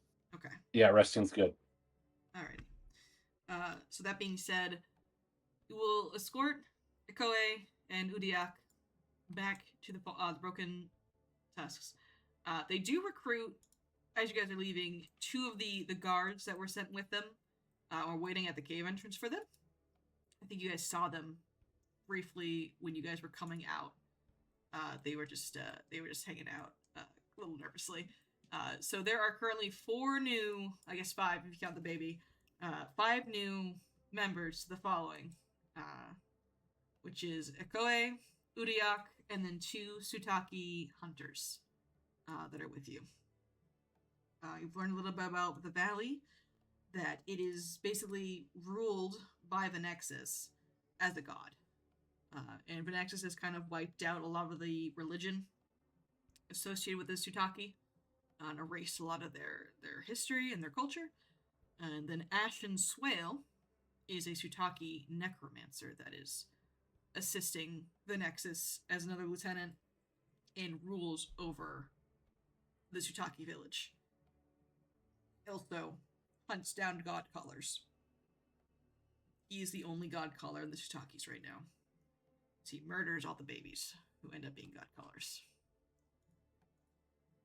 Mm. High on the shit list. Gotcha. I do like that we have just like a hit list of things to do. I'm just giving you guys a recap as well. I'm just giving you guys a recap. No. There's a lot of information that just happened, Good. so it's a lot of new stuff. The biggest problem with like a hex map is if you don't know your goals. So getting goals is good. You gotta get the goals, yep. Yeah. Yes. You also learn about a rebel faction in the Sutaki known as the Blood Owls, which is the faction Ikoe and the rest of the Sutaki you have here belong to. They told you that there are other Sutaki still in the town of Layuba that are Blood Owls as well. So if you might meet some if they happen to be traveling around, or happen to just run into some at some point. You have a pendant to show that you're part of the rebel group, or at least friends of them. What else we got? I think that was kind of it. You guys learned. Oh, you got all the gods too. Thanel, did you want to go through and learn the other gods' names? Yeah, I don't know if we had time to. No, If no, we're gonna for be here for a little sure. bit, then definitely. Yeah, let's Oh, teamwork yeah. it. Yeah, You yeah, get yeah. it? You between you, We'll Rose, sketch and each one Asha, out. Yeah, Okay. yeah. All three of you will be able to get them. I'll list them off for you here. Let me grab them. Sorry, I gotta scroll back up my PDF. All right. The two-headed vulture bear. His name is Kaguya. How do you spell that? Hang on, I wonder if I just copy and paste this. Yeah, you probably should copy and paste them.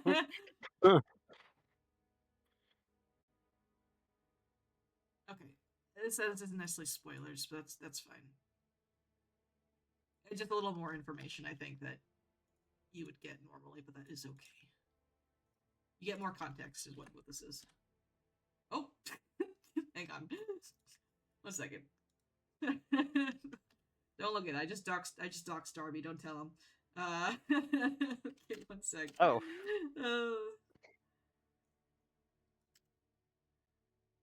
Because Darby may have given me the PDFs. That's it.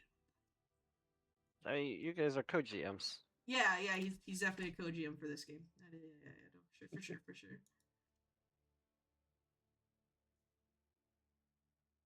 I think I got it all. Let me just double check, make sure his email and his real name was in there, so I'll make sure that's so Yeah. Okay, there we go. Yeah, That should be good. All right. So the gods depicted are a two-headed vulture named Kaguya, a mammoth spouting fire from 3 trunks. I think I missed that in the description. Is Luwaka. The feathered moose with the flowers is Zonu. The woolly rhino is Gostiak. The ferret is Dawanu. The elk is Fanulu. Also, Asha, you can't help but notice the naming convention of these gods is kind of following Makalu's name, too. You don't know what that means, per se, but it's just something you kind of maybe know in the back of your head that they all end in Alu. They're fairly similar. They are similar, for sure. And then the 7th god is a boar with jutting bone spurs. This is Idavik, and depicted alongside Idavik is Ashen Swale, pale figure drawn with demonic features, an insulting depiction with only a passing resemblance to Ashen Swale. I did kind of figure he didn't actually look like that. Yeah, okay.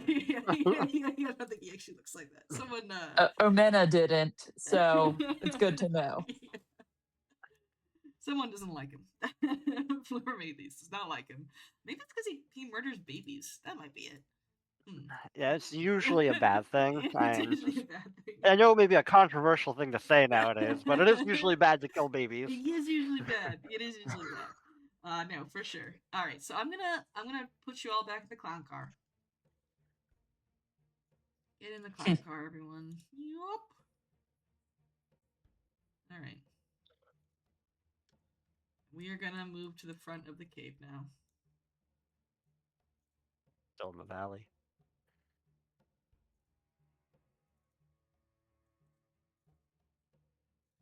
And you guys are able to rest. You introduce Ikoe and the rest of the Blood Owls to the following. They are... they've been pretty welcoming of most people you bring back, and they are not any different to them. They seem pretty ecstatic. They're also talking about, like, the tattoos that they have, which are very different to what you guys usually have. To which Ikoe is more than happy to talk about their culture, pretty much. It is something that they don't really get to revel in a lot of the time anymore. And sometimes they've never been able to revel in it at all, because most of their stuff has been kind of erased. And if you overhear their conversation with Imek, who is kind of asking about these tattoos, they say that the tattoos are, in fact, constellations of the stars. And when you find someone who you love and want to spend the rest of your life with, you get matching constellation tattoos on your bodies to kind of show your devotion to each other. and that you would always be able to find each other.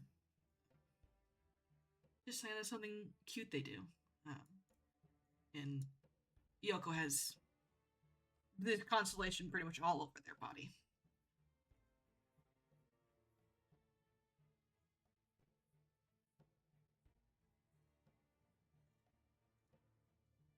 And you guys can go ahead and rest for the night. I was about to say, does that mean they have a single constellation over and over again, or is it many people who have the same constellation, like multiple partners type deal? You're not sure. It seems that Aoko only has one constellation on them, though. Gotcha. They have one partner.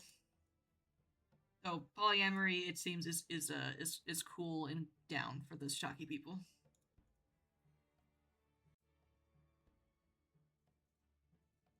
Okay. I gotta grab one thing. Un momento. You guys can. You can long rest though. Go refuel your spell slots and such. Yeah, it's important. I couldn't heal anybody else if I didn't get those spell slots back. Yeah. I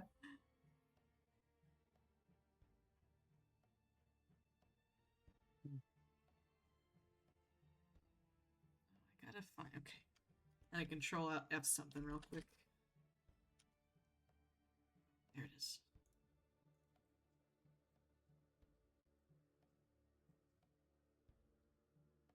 I need to see if a trigger is happening. I don't think it is.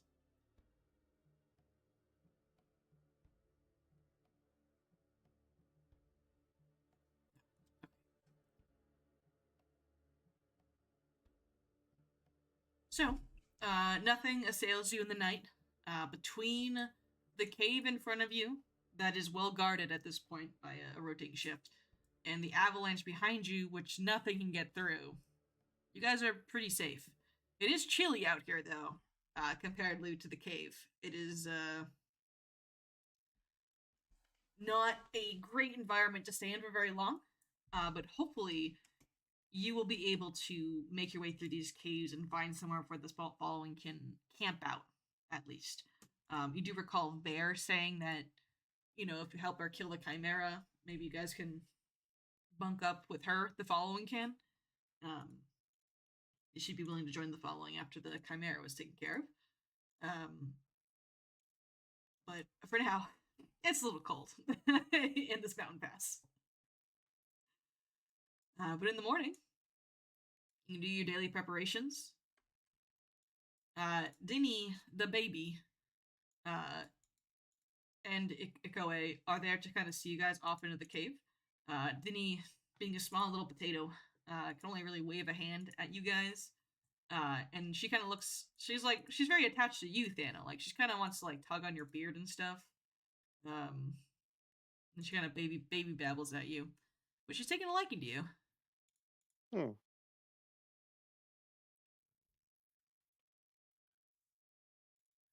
It makes Thanos happy and kind of sad at the same time because he knows he's gonna probably outlive this child, which is kind of a sad thing he has to deal with. Damn. Oh. Well, he's seen so many of the following be little babies, and Yeah, that's true. Yeah. And they grow up and then they die, and it's like, oh, here we go again. So I mean, I don't think that when I see a puppy. Come on. I mean, I just think puppy. I kind of think that looking at my cat over here, I go, damn, I'm gonna outlive you, and it's gonna be real sad when you go. You know. Well, that's silly. All of my pets are immortal. Oh, true. That's Yeah, also true. yeah, That's so. what I tell people. I do tell people my cat is immortal. He's 20 years old. He's so crunchy. He's immortal. Wow. I don't think he's gonna go anywhere. He simply refuses. Alrighty. Did you, now that you've seen the caves, Shucha, did you want to bring Mooch, or is Mooch still staying behind?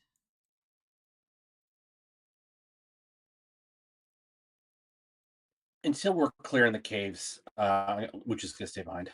Okay, sounds good. And then Thanel, did you want to bring Al, or did you want to bring Rolf? I keep Rask with me just in case. Raz. What did I say? Did I say Rolsk? I would like to bring rolls this time. Yeah. Oh yeah, I'm here to help this time, team. Sorry. I don't know. That was weird. That was weird. Okay.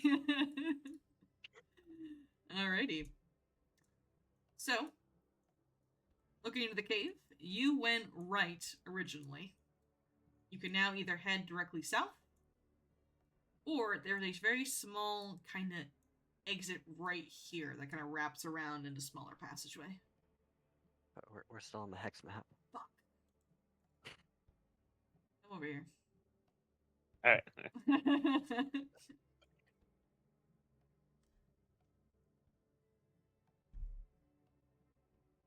Well, we should do something new Yeah. Let's go so we south. can find the angry beavers and maybe make new friends.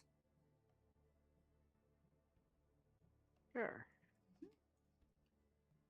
So heading down this passage here, there is just nothing but darkness down here, most definitely. But there is like an upward lip of a cave. It's about like 5 Wait, feet. don't we have to deal with the stalagmites yet, or we just no. walked around them? You dealt with them last time. You went with your hammer and just Okay. kind of took care of them. That's kind of what I just didn't know if we took care of them to the south. Also, you guys did. That's okay. Okay. We're following the same procedure where we just kind of wait for you Yeah. to smack them down and then we can proceed. Yeah, you guys are fine. Okay. I just want to make sure. No, fair, very fair. No, I'm gonna drop stalagmites. We got a method now. Yeah, you got a method. Yeah, but there's a 5-foot lip up here, and then there is a small passageway that leads to the left side, and then further down. Probably take care of anything to the right first, since it looks like that's the area you guys cleared out. Like everywhere else. Sure. I'll use Raz to lift me up. Yeah, no, yeah, definitely. You get lifted up over it. If you have mage hand, you could lift yourself maybe. If you're small enough. When you get up to this cave, you see Raz stops and does not move forward.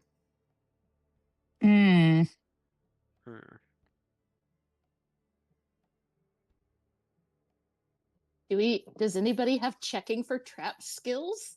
So that maybe we could do that this time. It's called perception. I am not perceptive. Yeah, plus 12. Yes, I think I do too. Plus 11, I can help. Yeah. Let's perceive. All right. Perceive away. And then I'll roll to assist. No. Okay. That's Or incredible. it actually doesn't matter. Yeah. I rolled privately, No, but I it's threw that okay. 20. It's okay.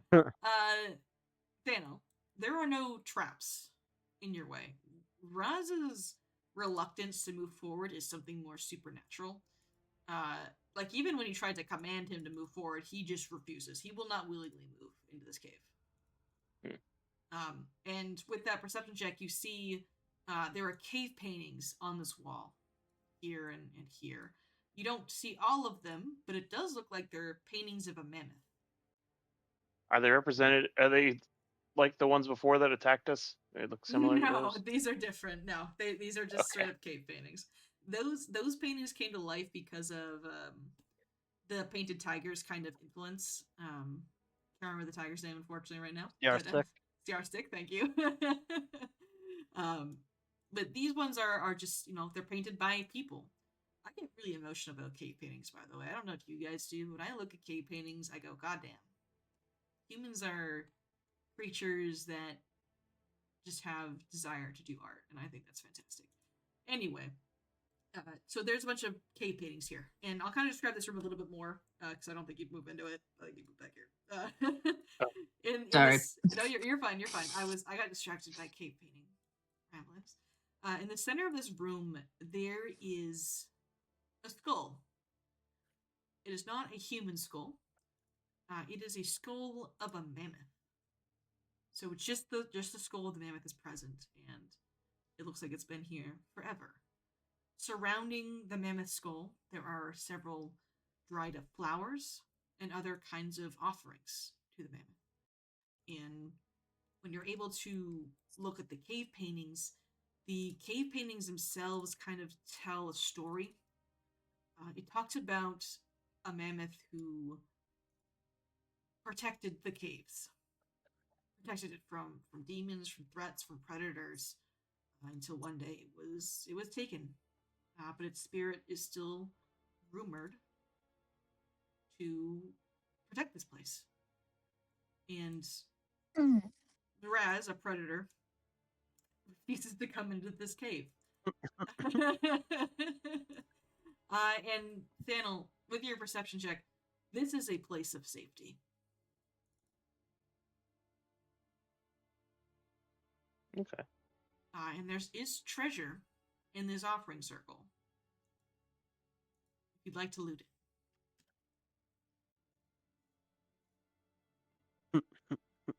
Man has a hard pass on that. I mean, looks like there's a weapon rune in there if you wanna. I mean,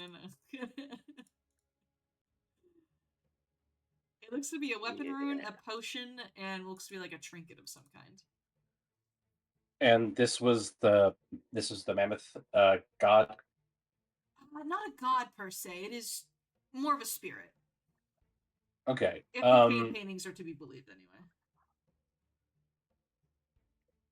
Shucha is not going to just take it, but he would, he doesn't think this is going to work, but he wants to try anyway.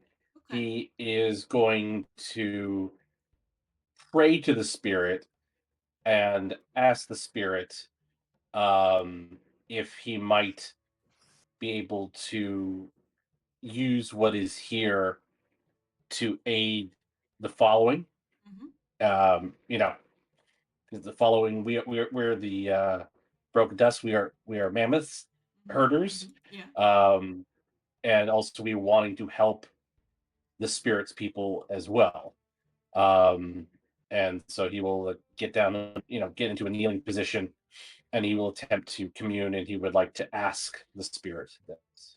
Yeah, make me a nature check. Point. Yeah, please.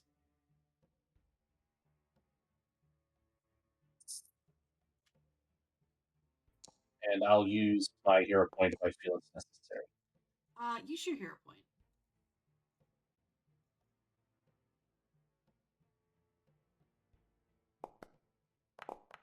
Oh, great.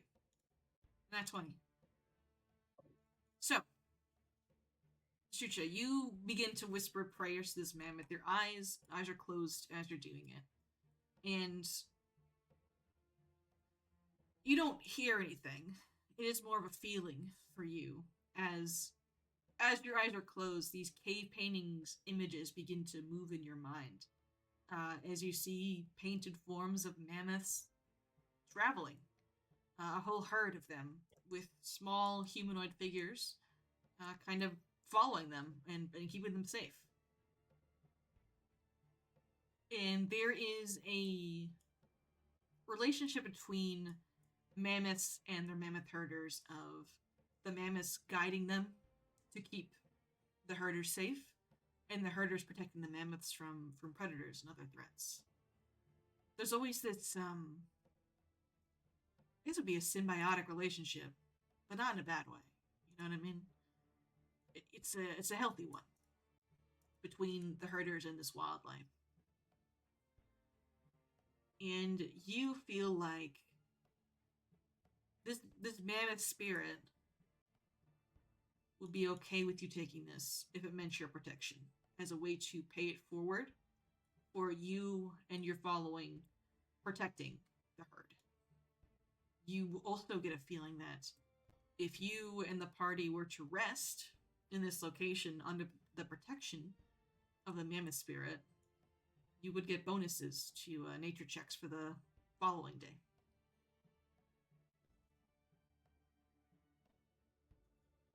Okay.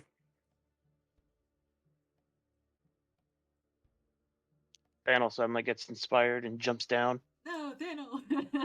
And runs all the way over here to find the skull of that demon, Okay. Okay. and then bring it all the way back and kind of put it Are you like able to get back up? He scrambles. Razzle comes up. Yeah.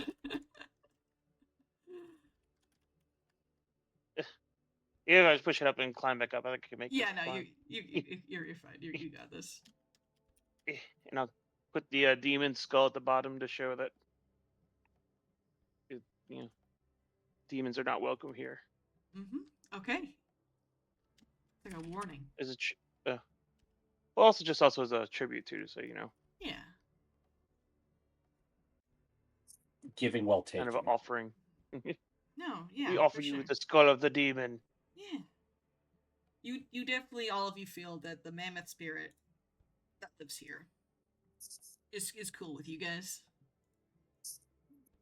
Okay. Having explained the need and accepting the generosity of the mammoth spirit, Shucha will take the items. Okay. You are able. I added this to your inventory already. I've added a ghost touch rune, a cat's eye elixir, and a mirror to your inventory.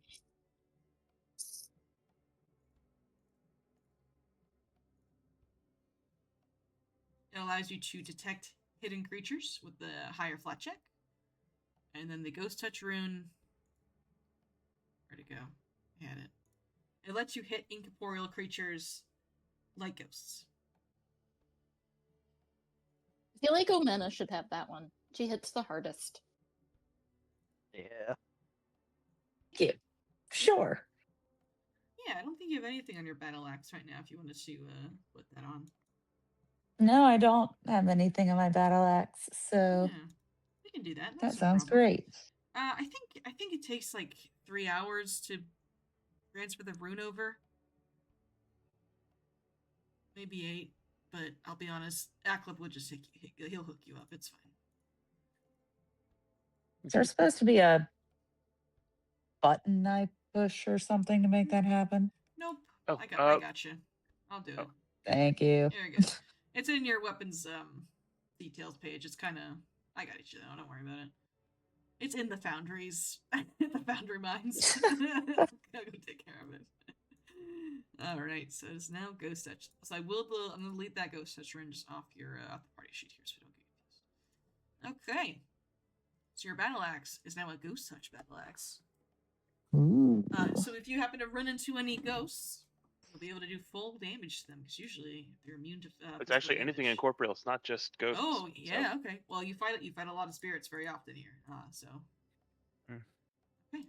Would have been helpful against Starstick. We have a couple of unusual objects in here too that we haven't figured out after the candle cap.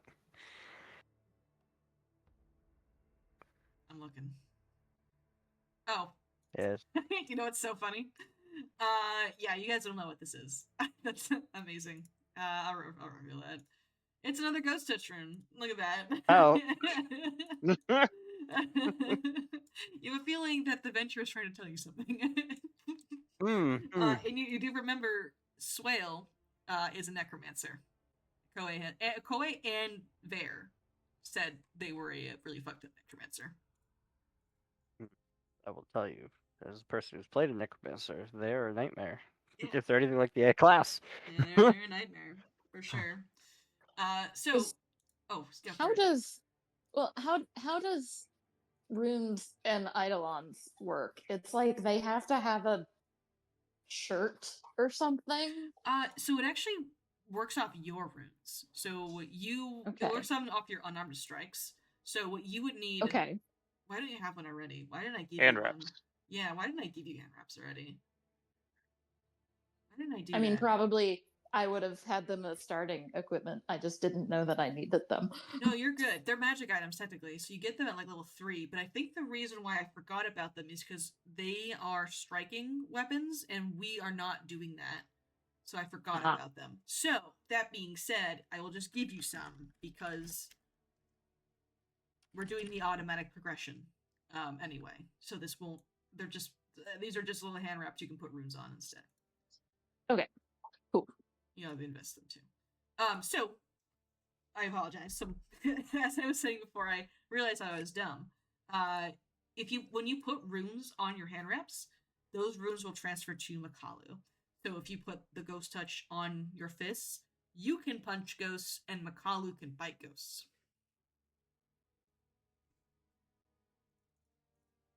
Sweet. I approve. Mm-hmm. Can I have the other one?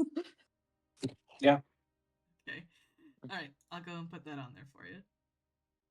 No, because Beastmaster's a little different. We have to put a harness or something on our creatures for them to get the ability. Giving you the ghost touch rune. Let me go ahead and delete that one off the sheet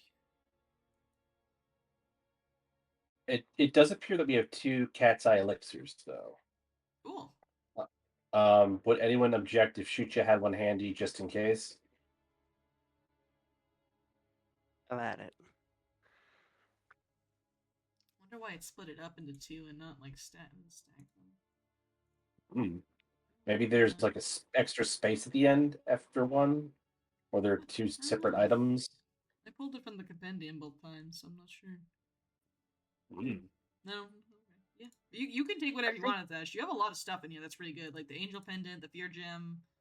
I think how it works is every time you pull one from the compendium, it counts it as a separate one. It doesn't automatically like stack it. You literally have to just go into your sheet and choose a quantity to 2. I see. Okay. Good to know. So there's no auto stacking. It only does only what you tell it.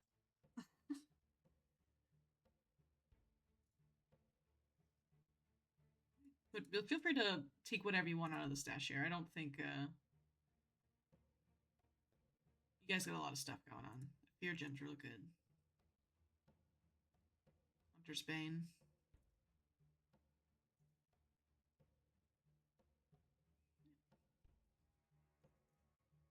Oh, did no one take that Ravens band that Omena's wife gave you guys?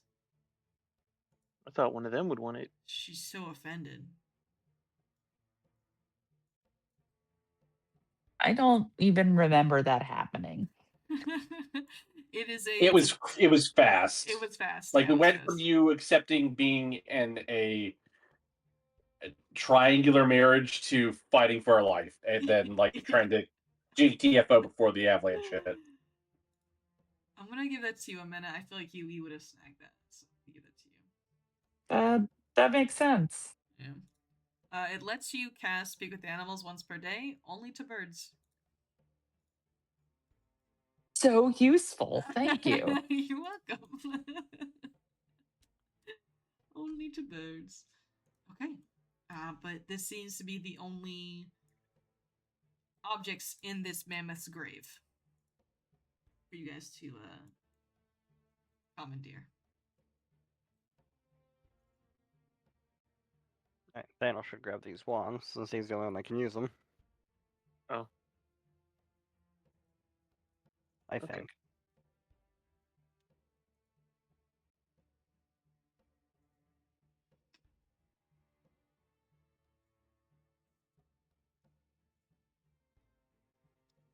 Looks like we Strong do have 2 Angel's health pretty potions. good if you're, doing more mundane healing as opposed to magical healing. Should we dish out these healing potions just in case? I don't know who needs them. Like, in case I can get over to heal you or run out of heals. I mean, I'll take one. I'm fresh out.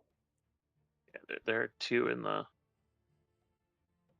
inventory. I think currently. I don't currently have any. Yeah, then you should take one. Perfect.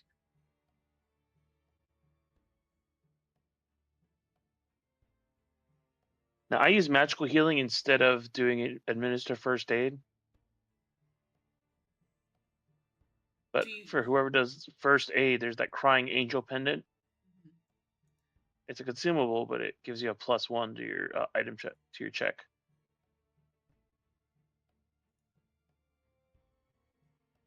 And just summon a garden. And that one is for stabilizing and stopping bleeding, it looks like. So it's something you'd use if someone was like unconscious on the ground and you wanted to try to stabilize them. So you out of magical healing, or if they're bleeding.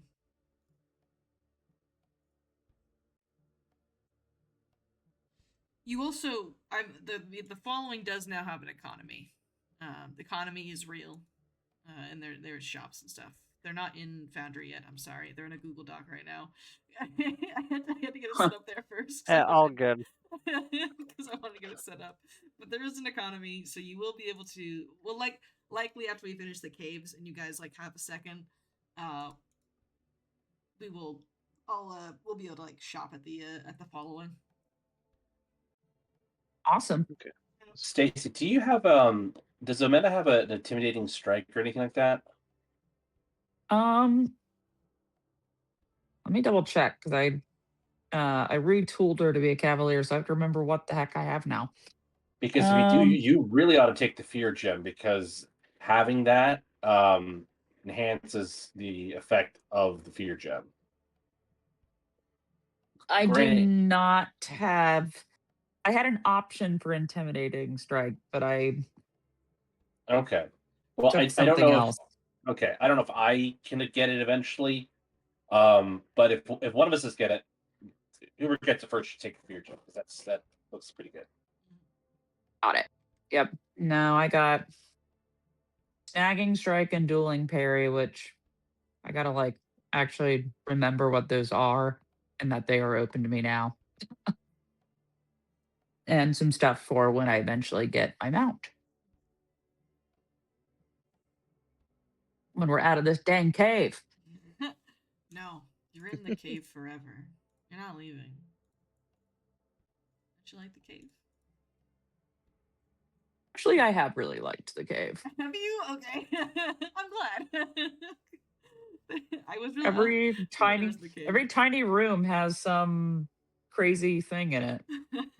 I mean, I didn't like the part where I survived a weird demon only to die from a rock, but that was okay. They were big rocks, okay? Bear was very good with her rocks.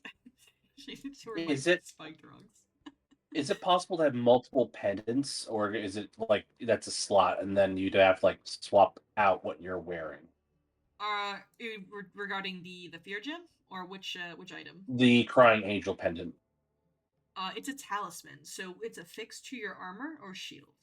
How many talismans can you wear? That's a great question. I'm not sure. Does it matter though if it's consumable? Like it'd be like one and done. Let's see. Just say you affixed to your armor or elsewhere. I'm gonna say for now you can equip as many as you want. Yeah, it's like, yeah, they specify it like, yeah, like if you can only do certain things, they'll specify it. Yeah, I would say that's fine. You can equip it anywhere. So if like I would say you can equip it on wherever on your person. So you can fit more than one for sure. Okay. So you could, I think the fear gem needs to be put on a weapon. No, it can go anywhere too. So you can attach a fear gem and the angel pendant if you wanted to. Well, I've got stuff, so yeah. And Hunter's Bane. Hunter's Bane is a talisman too. It can be affixed to armor, a shield, or a weapon. Put that shit You're on just you. Gonna have tons of flair. Yeah, put that shit on you. I don't think it's broken. I'm gonna make a decision, by the way. Even if it's not allowed, I don't think it's broken. I think it's fine. Also, you guys have so much you guys just haven't used. So if any excuse to get you guys to use your consumables is fine by me. So when you use them, I can give you more consumables. That's how this works. You use the consumables, you get good ones.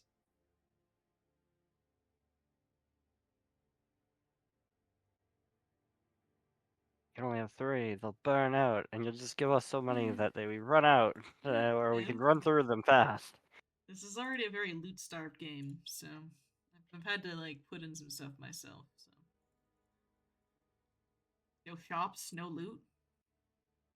Yeah, it's crazy. Well, if nobody wants Hunter's Bane, I'll take it. Yeah, go for it. Go ahead. It suits you.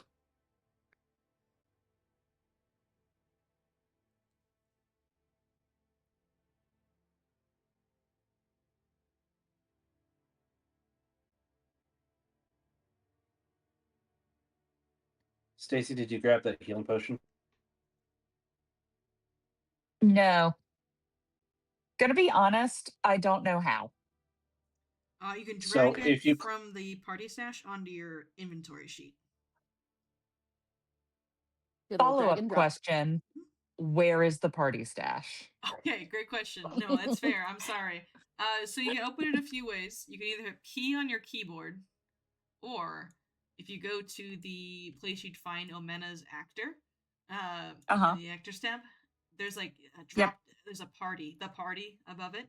There is like a piece of paper with the folded over corner that says open sheet, and that'll also open the party sheet.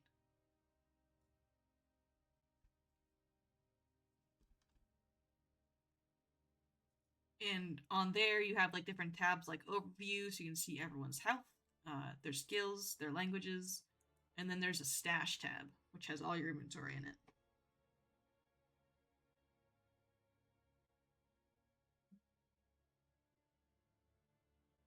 Did you get there?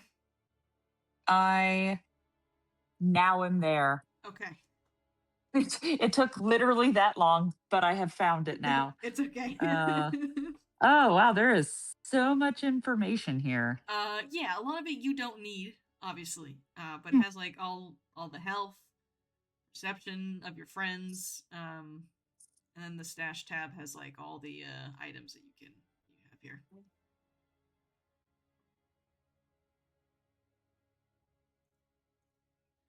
You can pretty much explore the exploration tab. We don't really use that all too much, if I'm being honest.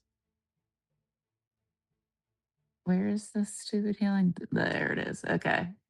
And then you can just drag it onto your sheet. Yeah, you got it. Nice. All right. Fun.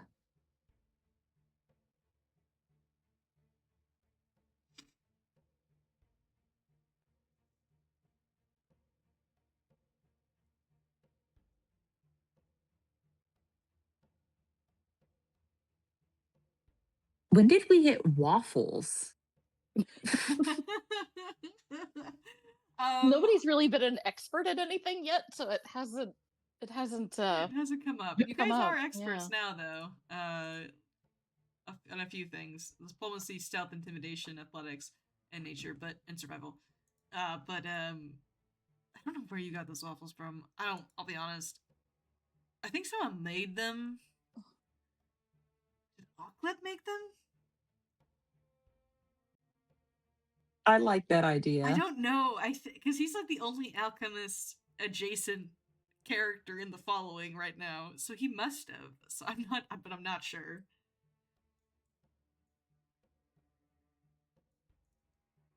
I don't know. He's a cook. Or Harbina may have done it too. Harbina may have done it. No, the merchants, the merchants that died or whatever. Oh, the slavers. Yeah, they have No. Like there was different some guys? in the snowy cave. Like there was the knocked over wagon or whatever, with the and Yeti, the with the Yetis. Yetis. Yeah. Yeah. Okay. They were So it legit. Yeti says in the waffles. notes. Those are probably super grody looking waffles then, because those were like that cart was months old, if not years. So those are probably super gross. Moldy waffles. I can build a You just have to make a fortitude roll after you eat them. Oh yeah, for sure. Oh, Are they furry? How does Mooch have wealth? He does. There's stuff on him. He has a falchion on him. Saddlebags.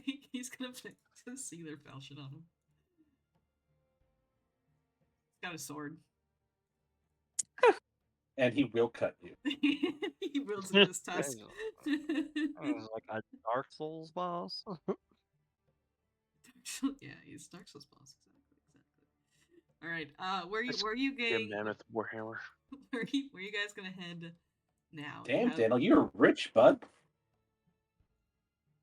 Daniel's rolling in With it, the dude. Yeah, like the equipment you have. It's not that I'm rich. It's just we keep finding magic items that only I can use. Yeah, that is. Yeah. I know the wealth is like super despairing. The staff is the most expensive thing right there. That Yeah. staff of healing is like crazy. Yeah. Unfortunately, I think the casters will just like because we're not tracking striking in potency runes, the casters will have a lot of more magic items than the marshals. Yeah, That's just kind of how that's it's going to be. That's what it says on my sheet for sure. Don't look. Don't look I'm not looking. Don't look at you. It's fine. I'm good. I don't need shit. I'm an animist. You I don't got a have lot going on. anything, Rolls. Did you not take any magic items? I'm a divine caster. You've given no divine anything. I have a wand of Tailwind in there. Yeah, and Tailwind is not a divine Oh spell. my god. No, they're nature spells. Oh my god. Yeah, they're all You primal. can take a all primal. waffle. You want to take a waffle? I don't want the Rolls? grody waffles. I don't want the grody waffles. It's fine. I'm good. I don't need anything right now. I got spells. Oh, Okay. this is the expensive item right here. Oh. I have the spacious pouch because I was Yeah. carrying stuff. Just giving all your shit to Thanos. That's 75 gold. All right, Rolls. I'm gonna write that down. Give Rolls more divine items. Okay. You're good. I'm not worried about it. I feel like I gave you guys a wand of healing at some point, but maybe I'm wrong. I think gave you guys a Thadal is good staff. with that. Well, Thadal I has have that, so much, yeah. I have so much healing that I can do innately that like having more isn't like it's just overkill. Okay. No, you only give her the wand healing with the staff With of the healing. staff. That's I what- thought I Oh. gave you guys a wand too, but maybe I'm wrong. I Oh, changed out the okay. loot in that Pharasma crate you guys found fucking sessions ago. Hmm. I put it in there. Maybe I didn't. I don't know. Either way, I'm sure there's loot for you to find in the Lost Valley, Rolsk. Again, it's all good. Yeah. No, I'm not doing a good job. All right. So to the south, there is a cave that kind of narrows down. Daniel, with your nature check, because you're a druid, this cave does not look very stable. Just immediately. It seems to be that the water has eroded a lot of the wall's structure and its integrity, and it could possibly collapse if you don't do Yeah. anything to prop it up. We may want to go the other way. That looks like a death trap. So there's another ledge we can climb up, or there's the long path up here. Yeah. I thought we check the path. Okay. Yay. So this path right here is also very warm. So you notice immediately. The coldness of the front of the cave is dispelled when you kind of walk down this path. Which is where we found demon trees last time, so keep an eye out. It's true. Can you guys make me a nature check when you guys walk down here? Or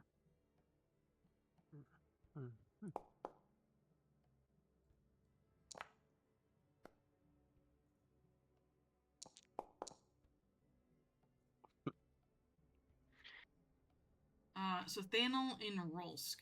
You all see this, but Rolsk and Thanel and Shucha can recognize what it is. Because as you walk down this tunnel, the warmth is the first thing you notice, and the second thing you notice is that along the walls of the tunnel, there is this like weird black-green sludge that coats the wall.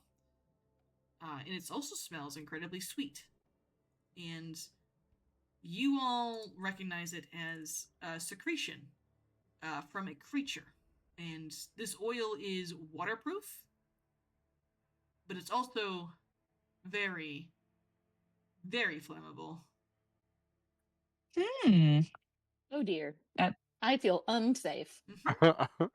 Can it's we warm and collect it? flammable. Can you collect it? Yeah, absolutely.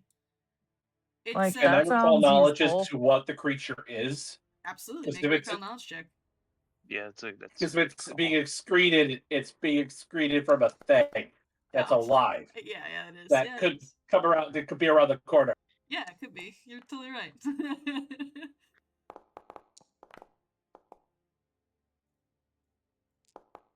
flaming beaver oil.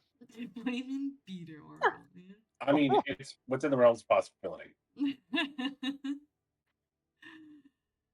Okay. Let me see who rolled good. Let me go peek at here. Rolled a good nature check.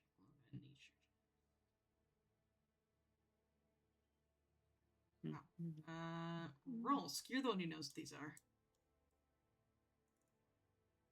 This is a secretion by a creature known as a logopher. A logopher is like an otter, like a sea otter, but you like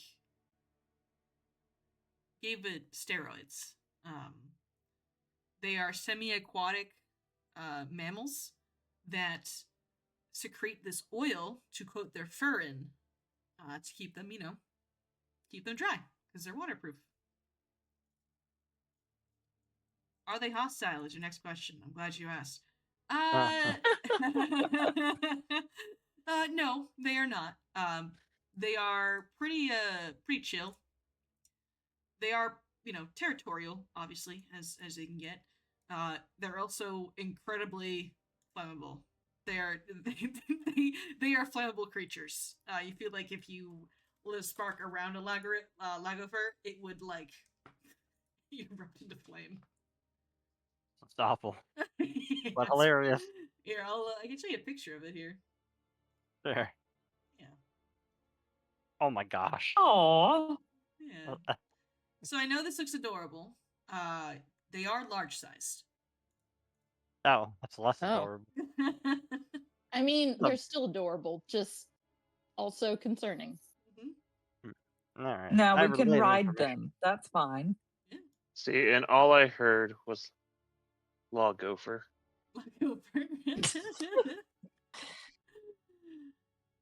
That's true. So do we keep going? Or I do think we that- turn that's around? Well, we mean- keep going, but maybe do we want to change up the order we're in?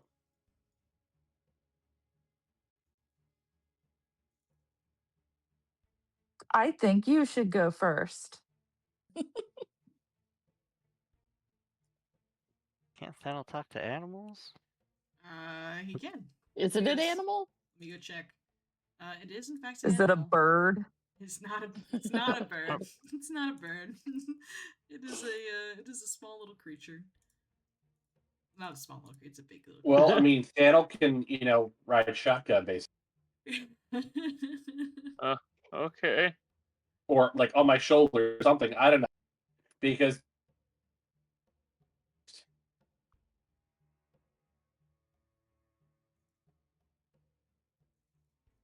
All right, let me pause here.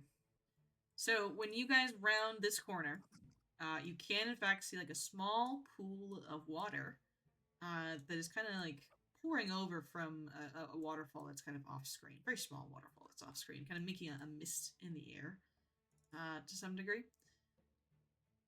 You don't see any logophers right away. Let me go check something real quick. No one has any torches, right? As they enter into this room, no one has any flammable fire. Nope, open magical flames? light. I I'm have good. dark vision. You have dark No. vision. It's not okay. Magical light. You gotta look at Athlep and tell him to stay outside the room because you feel like he is a walking flammable object. So it's not coming in there. Walking liability. He is a walking liability in this instance. But you do know if any kind of open flame gets lit, this entire room will likely explode. Cool. All right, I will put half my toolkit away. No, you should do it, Ross. It'd be kind of funny. I got another half of my toolkit that is useful. It'd be kind of funny. I don't know. Asha, I know you're kind of over here, but I'm gonna move you just up if that's okay. When you round this corner, you see this pool. Between the mist of the waterfall and the distance, you think you see something in the water from here that almost calls to you. And you think you see a vision of a pendant with a leather strap and what looks to be a raven's feather, maybe carved of stone, in this pool. And you kind of just see a vision flash of it. You're not really sure what that means, but you feel like you would be able to know if you got your hands on it. I'll post what it looks like in the chat here. There's Discord. there's a thing here, guys, and I'm like completely incautiously moving up to the pool to grab the thing. Okay, feel free to move forward. Shuja will put out an arm in front of you and stop you. But there's a thing. I know there's a thing, but let's be cautious. There are logophers around, and there could be a trap. I don't know. I don't want you getting hurt. Let's be careful. Because remember, I did a stupid thing. You're just curious, but I was No, stupid, and the I got thing attacked. is really important. We can It's get the really thing. important, Shuja. I got attacked by a wall painting because I was stupid. But you're just curious, so I'm not let's curious. get the thing It's carefully. really important. It's really important, but we'll carefully get it. Okay, I promise. Do you guys want to make perception checks before you get any closer? Yes. Yes, absolutely. Okay.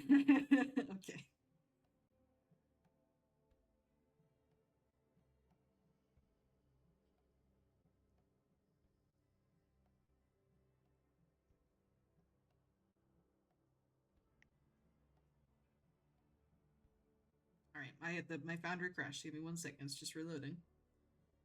I'm really looking forward to these perception checks. I think you guys are going to do great. I mean, actually, we are. Oh, Yeah. great. Fantastic. Great. I'm glad. No, that's good. I didn't want to blow you guys up with oil. I wasn't looking forward to that or anything. It's not oils. It's lagopher excretions. Go for excretions. They listen. They secrete it because it's good for their skin. Just Bum bum. also makes them incredibly flammable. Okay, let me go peek your perceptions. Just go for an order. Go for an order. Everyone except for Omena. You see, beneath the surface, there are creatures lurking. They haven't noticed you yet, but they are underwater currently. The pendant is here.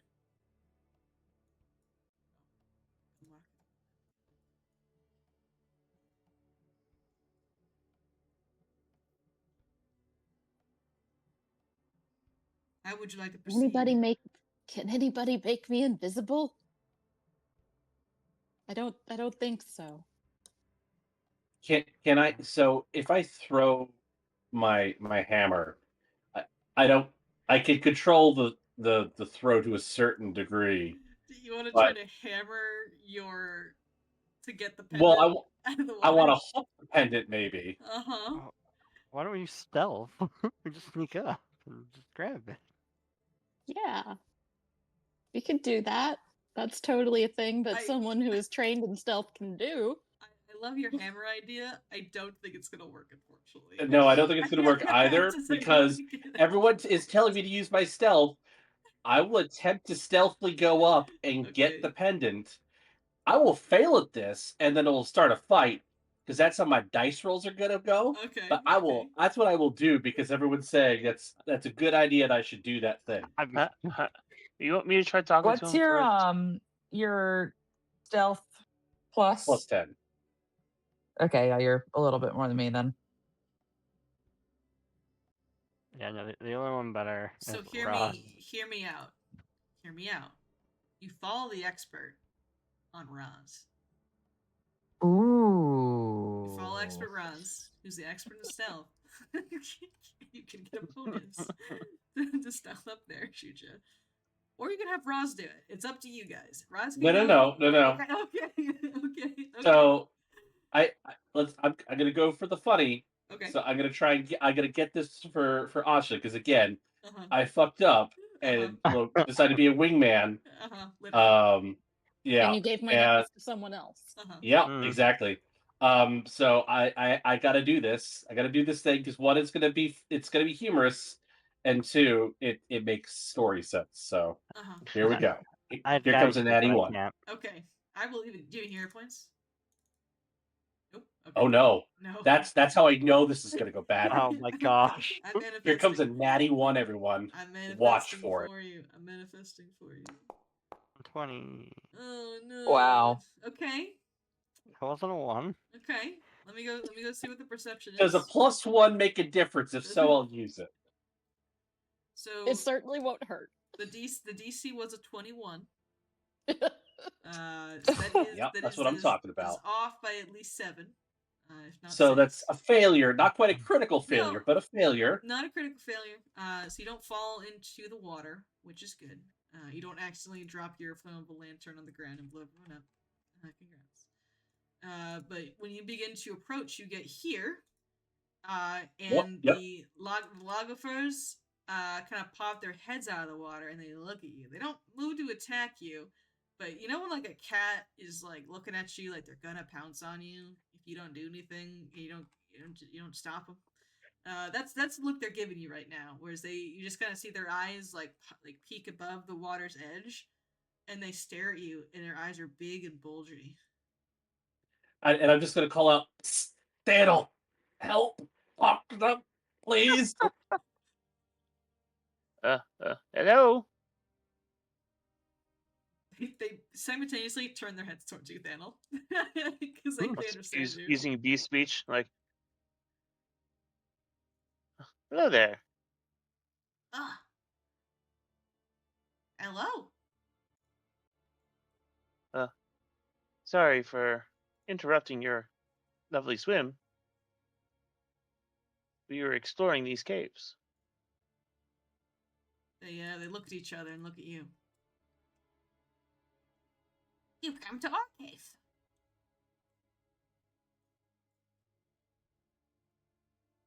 It's a very nice place, it seems. Thank you. I decorated myself.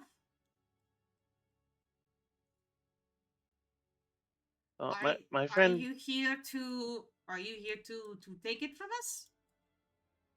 The cave? No, Yes. this is your home. Oh. You My friend saw something glint in the water. He wasn't sure what it was, and you were unaware it was your home before at that time. And they peek over at what you're looking at, Shucha. And it is like 5 feet underneath the water, so it wouldn't be difficult for you to grab by any means. But the logographer looks over at the item. It's shiny. We like that thing. Perhaps we could work out a deal to trade? This one's going to swim up. And they both look at Shucha and at you, Thanel. Do you have any fish?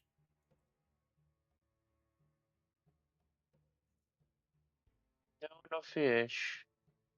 I have some not sure what I have here. I have feed of some kind. I don't know. It's just standard animal feed. It's probably for Rolsk. Oh my god. It's probably for Rat. Damn. Oh my god. Oh my god. But I do have gone for 1 week and now I'm a Pokemon. All right. Jeez. But fair. I have something that I think you would probably like better, and I will hold up the animal knit. Ooh. Yeah. What in doubt, drugs. You show that, and they get Drugs. they get super excited. They just smell it, and they know, dude. They know. So they kind of go around you, Shucha. Shucha, you have no idea what's happening as these creatures kind of just get up next to you onto the shore, and they look at you, Thanel, and they look excited. Give it. If you let us have that, you can have this. Okay. Okay. Now I'll let Sucha know you can pick that up, and I will give to. I'll kind of split it in half and give half to each. Oh yeah, they roll all in that. They will voluntarily fail their will saves. And Fall prone. Yeah, they're gonna fall prone, and they're gonna roll around in it. Is And are Makalu and Raz not within 30 feet and also attempting to do this? Makalu has dignity. McCullen has dignity. I'm calling bullshit on that. It doesn't smell like poop. That's true. It only It rose in poop. doesn't smell like poop. Like I Aha, said, 18. bullshit. Raz passes the save. He's still listening. He's good. Alright, okay. And Shucha had when he realized that he was spotted by the Lagofers, he hit. Of course, he's frozen in the most awkward, inconvenient position he could be. He's been holding it this entire time till he gets the okay from Thanel. Oh no. Yeah, For okay, sure. okay. You can definitely grab those now. Grab that now. Okay. I gave them the animal nip I had. All right, Give it and off then like he a will reach down and he will fish out the necklace. Right, I'll put it into your inventory. I need to like get more of this. When you This needs to become a staple. yeah, honestly, really good for this campaign. You put the pendant into your bag. I've added an unusual object to your inventory. So you're not 100% sure what this is, but it is.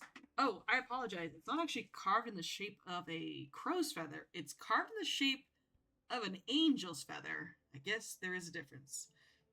Sorry. This is a magic item, though, you can tell. Okay. Why Chucha don't we will leave these lovely folks to enjoy their day and go down another path? They're rolling. They're having a great time, man. Yeah. Yep. Have a good day. All right. I'm glad they're happy drunks. They're having Yeah. a great time, dude. You don't realize Chucha will go back to. Sorry. Chucha will go back to Asha and he will give her the necklace. These are definitely water critters, so keeping them with our flock would be bad. Yeah, as much as they'd love to come with you if you had more animal nip, they are semi-aquatic. They do kind of need the water, so. Probably would mean the same thing with the beavers if they're living here. They're semi-aquatic, so. Beaver's semi-aquatic? I mean, they live primarily in water. Now, I don't know Well, if but they don't the live ancient ones in do. the water. They swim through the water to get to their nice dry home. In It's the true. water. In the water, technically. That's They- like they have saying if a oil in their human s- lives on a houseboat, they're semi-aquatic. I don't know. I mean, that's a valid They might be point. classified as that. I'm just saying. Oh, I mean, I saw the movie Hoppers. I know about beavers now. Oh, beaver They're very expert. important. Yeah, beaver expert. I believe it, yeah. They're I very saw the important movie to the Hoppers ecosystem. also. It's weird. It's almost like And- everything's important to the ecosystem. It's almost like it's a Funny that. network. It like they're interconnected. Damn, I think they got a point. Damn, science. All right. Did you want to try to identify this pendant, Asha? I do. Do I have it now? Maybe. No, not yet. I It's can't just- give it to you. I can move it over to you. I'll do it. One second. That's all. That's all the directions we go. So I guess back to our original path. That was the way we were meant to go. Yeah, there was a dead end at the logrophers. It was just this pendant. I can post the checks into Oh. chat for you. This will take you 10 minutes to do. You gotta kind of have a sit down here. Oof. Yeah, anyone can attempt to do this. Oh my gosh. Oh, apparently Makalu also attempted to do it. I too. did see that. He did greatly fail. So No, nobody's got it. Here, I'll reroll. Oh, did I have Thanos selected when I did that, or did it not? you I did. probably did. You did. Okay. So Brolsk, you were the closest. Just kidding. Oh, even with Amenas. No, even with Amenas, you're still the closest. So Brolsk, yours was the closest. It is unfortunately still a failure on a 28. And just from trying to decipher what this item is, you can tell it is a very influential magic item. Though you may not know what it is exactly, you know that this is a family heirloom with the same kind of carving styles as the Broken Tusks, or the Burning Mammoths. Same kind of styles that both the followings use. And then we should take it back with that. Mm-hmm. We can ask Argakoa if she knows what it is. Mm-hmm. Yeah, that's a good plan. And you know, Rolls, that this pendant is a connection to the ancestors. In some kind of way it is. So even if you don't know what it is, it does connect you to the past in some way. It's significant. Mm-hmm.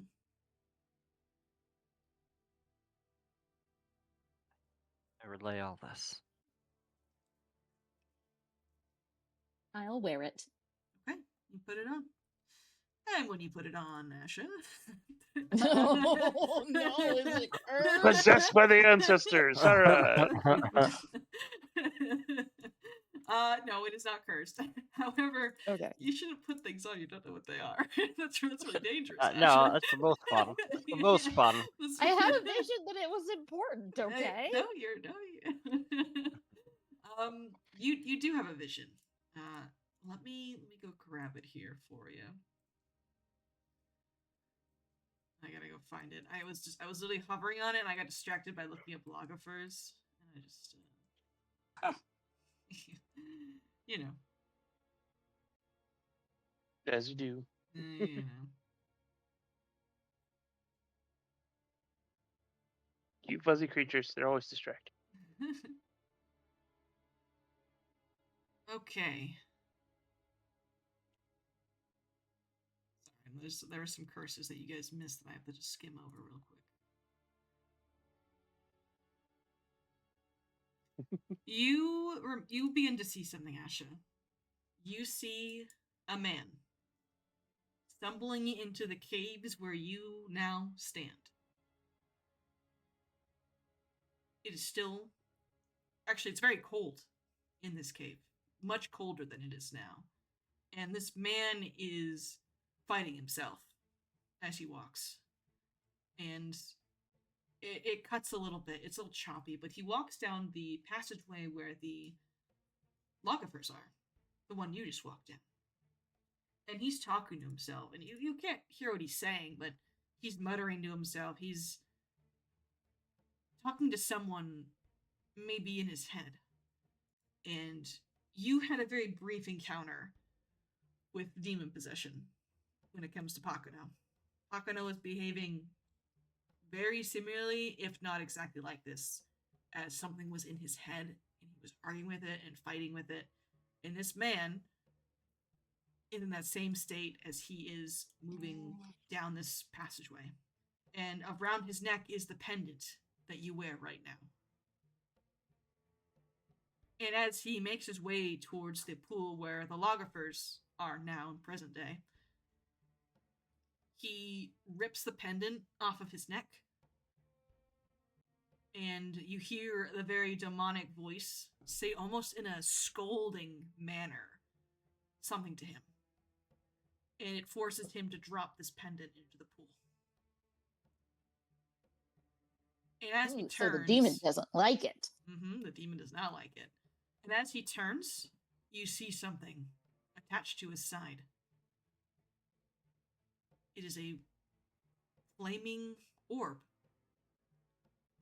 And you've seen pictures of it in depictions of cave walls and what Sarstick has told you about.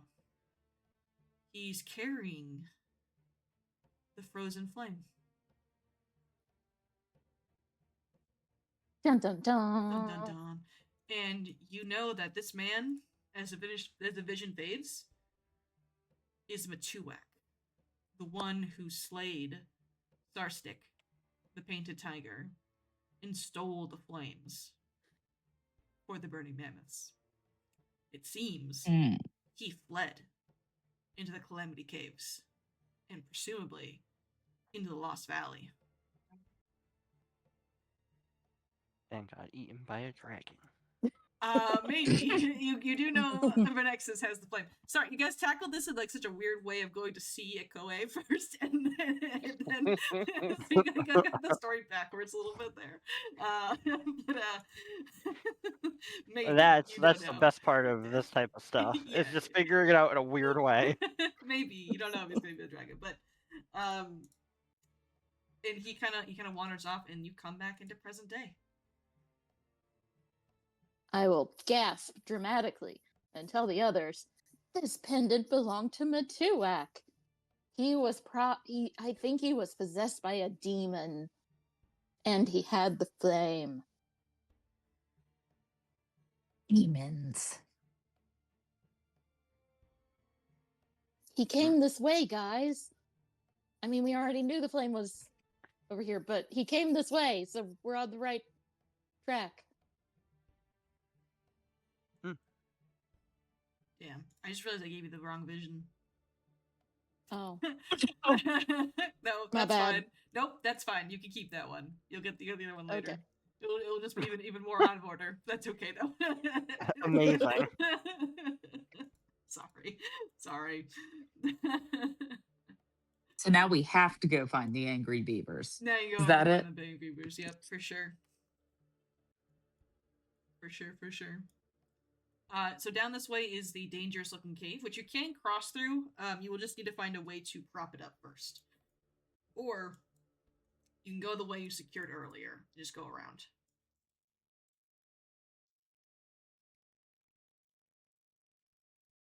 Can Mooch prop it up? It will be let me see. It'll be a survival check to prop up the ceiling. Oh, I am an expert. I'm untrained in survival. Ooh, okay. Shoot ya. Shoot ya. Remember, if you fail Save this, us, the entire cave will save us. collapse in on you guys, and all rocks will fall, and you're all. I'm waiting back here. Maybe someone Maybe should they guide do. him if they have it. You don't need it. That shoots you right there. I'll just shout down. You guys got this. Yeah, honest. 5. All right, shoot you. Does a 17 get us there? It will not, but you don't cave yourself in, thankfully, because you didn't critically fail. But this is going to be tougher than you were anticipating.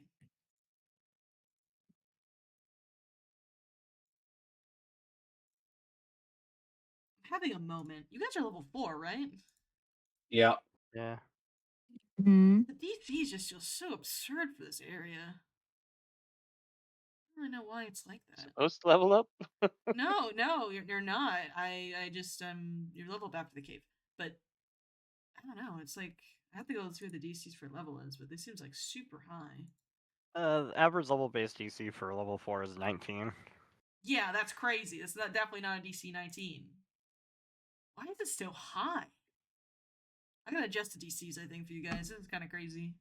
Except for that pendant. That pendant, I know it's definitely supposed to be high. Maybe we were supposed to go around the other side. Like No. that's not the recommended.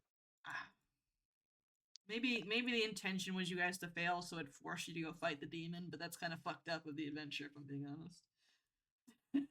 so. Well, I mean, you said yourself that only 2 people survived when going up against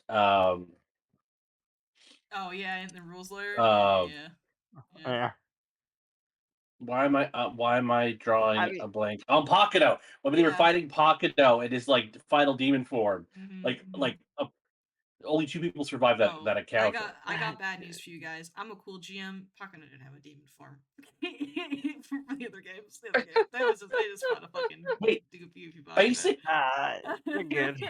Sorry Basic. to ruin your Pakuto torched most of the party. Yeah, you know what happens sometimes. Pakuto's a little shit, you know. I don't know. I'll tell you. I do know that many of the adventures before Season of Ghosts were criticized of being difficult difficult for their levels. It just the DCs are so high, and then the monsters you guys fight are so low CRs. Like I don't understand like the design.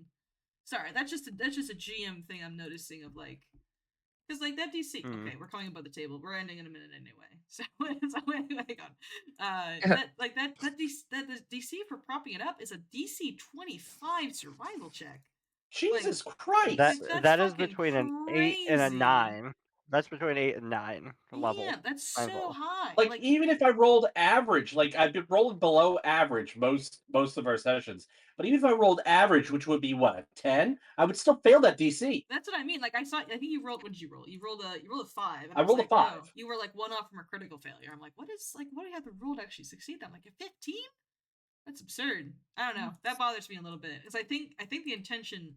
We're ending night, by the way, so I don't mind talking about this. I'm sorry, but I think the intention was for you to fail and not go this way, so you'd have to go fight the roll route. Yeah. It forced you to go fight it, which seems just kind of gross in my opinion, because that's a fucking hard fight. That's a hard fight. So I would say this though: you could theoretically do like teamwork or guidance or something. Like you can do some things to boost the numbers, and while that number is still pretty high, it does still give you the option. I guess it's still just so high. I don't disagree with that though. Yeah, I'm just running by the theory of assume that what the adventure is always right. If you do that, then you try to guess what's going on. Well, the reason why I got me to think about it because the trees you guys were fighting earlier, right? The abyssal trees you guys were trying to do religion checks.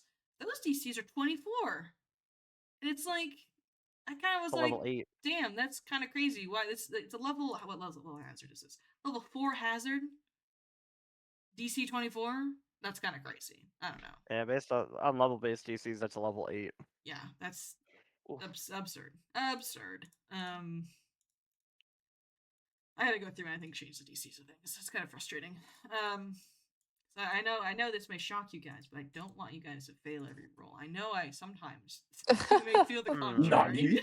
You may feel the contrary, but I don't want you guys to feel every roll. From what I can understand, it just means you want us to be level 8 right now. So. I know, true. That being said, great segue. You will likely, maybe, be done with the caves next week.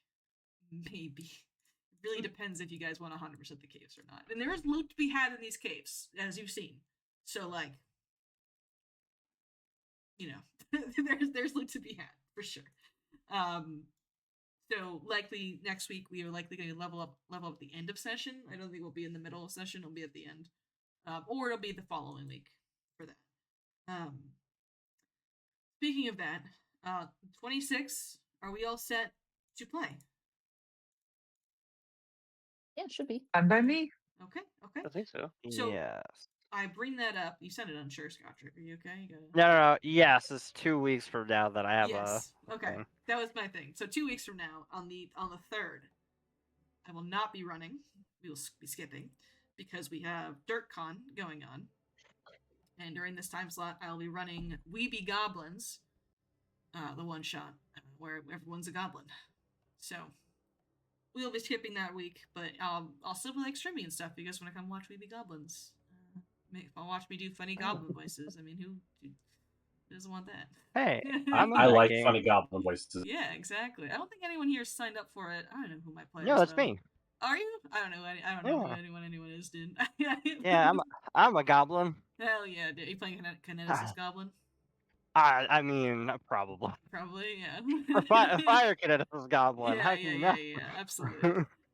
Yeah, so it's gonna be fun. It's a 1E adventure that has a conversion out there, so I don't even need to do anything. It's already converted, so that's cool. I love not having to do that. So yeah, that'll be fun. DirtCon next week. 2 weeks. Excuse me, 2 weeks. And then next week we'll be back here. Announcements. Ooh, I got a crazy schedule this week for announcements here. Tomorrow's Monday. Stolen Fates is going on. Also at the same time as Stolen Fates, and this is a little embarrassing. Carrying Crown is also running on Monday. Some GM decided to accidentally oversleep their alarm last Wednesday and ghosted all their players because they were sleeping. Don't know who that was. Obviously, I don't know who runs on Wednesday. But maybe it was someone we know. And I feel real bad about it. So to make it up to them, I was like, listen, gang, let's run on Monday and Wednesday next week. So we had Carrying Crown on Monday Wow. and Wednesday next week. I want to combine watch that. Because I felt real bad. They had to get Darby and everything. They called him. They were like, Darby, where's the GM? He had to come down from running his own game. It was like, Muffins is dead. I don't know what to tell you guys. So I felt like they called the principal on me. So, I was like, damn, that's crazy. But yeah, Carrying Crown Monday, Soul and Fates is going on too, and on Wednesday. And yeah, there's some other games going on and kicking around the server. Kind of fun jazz. All right. I'm gonna end the recording, end the stream there. I hope everyone has a wonderful night. Thanks.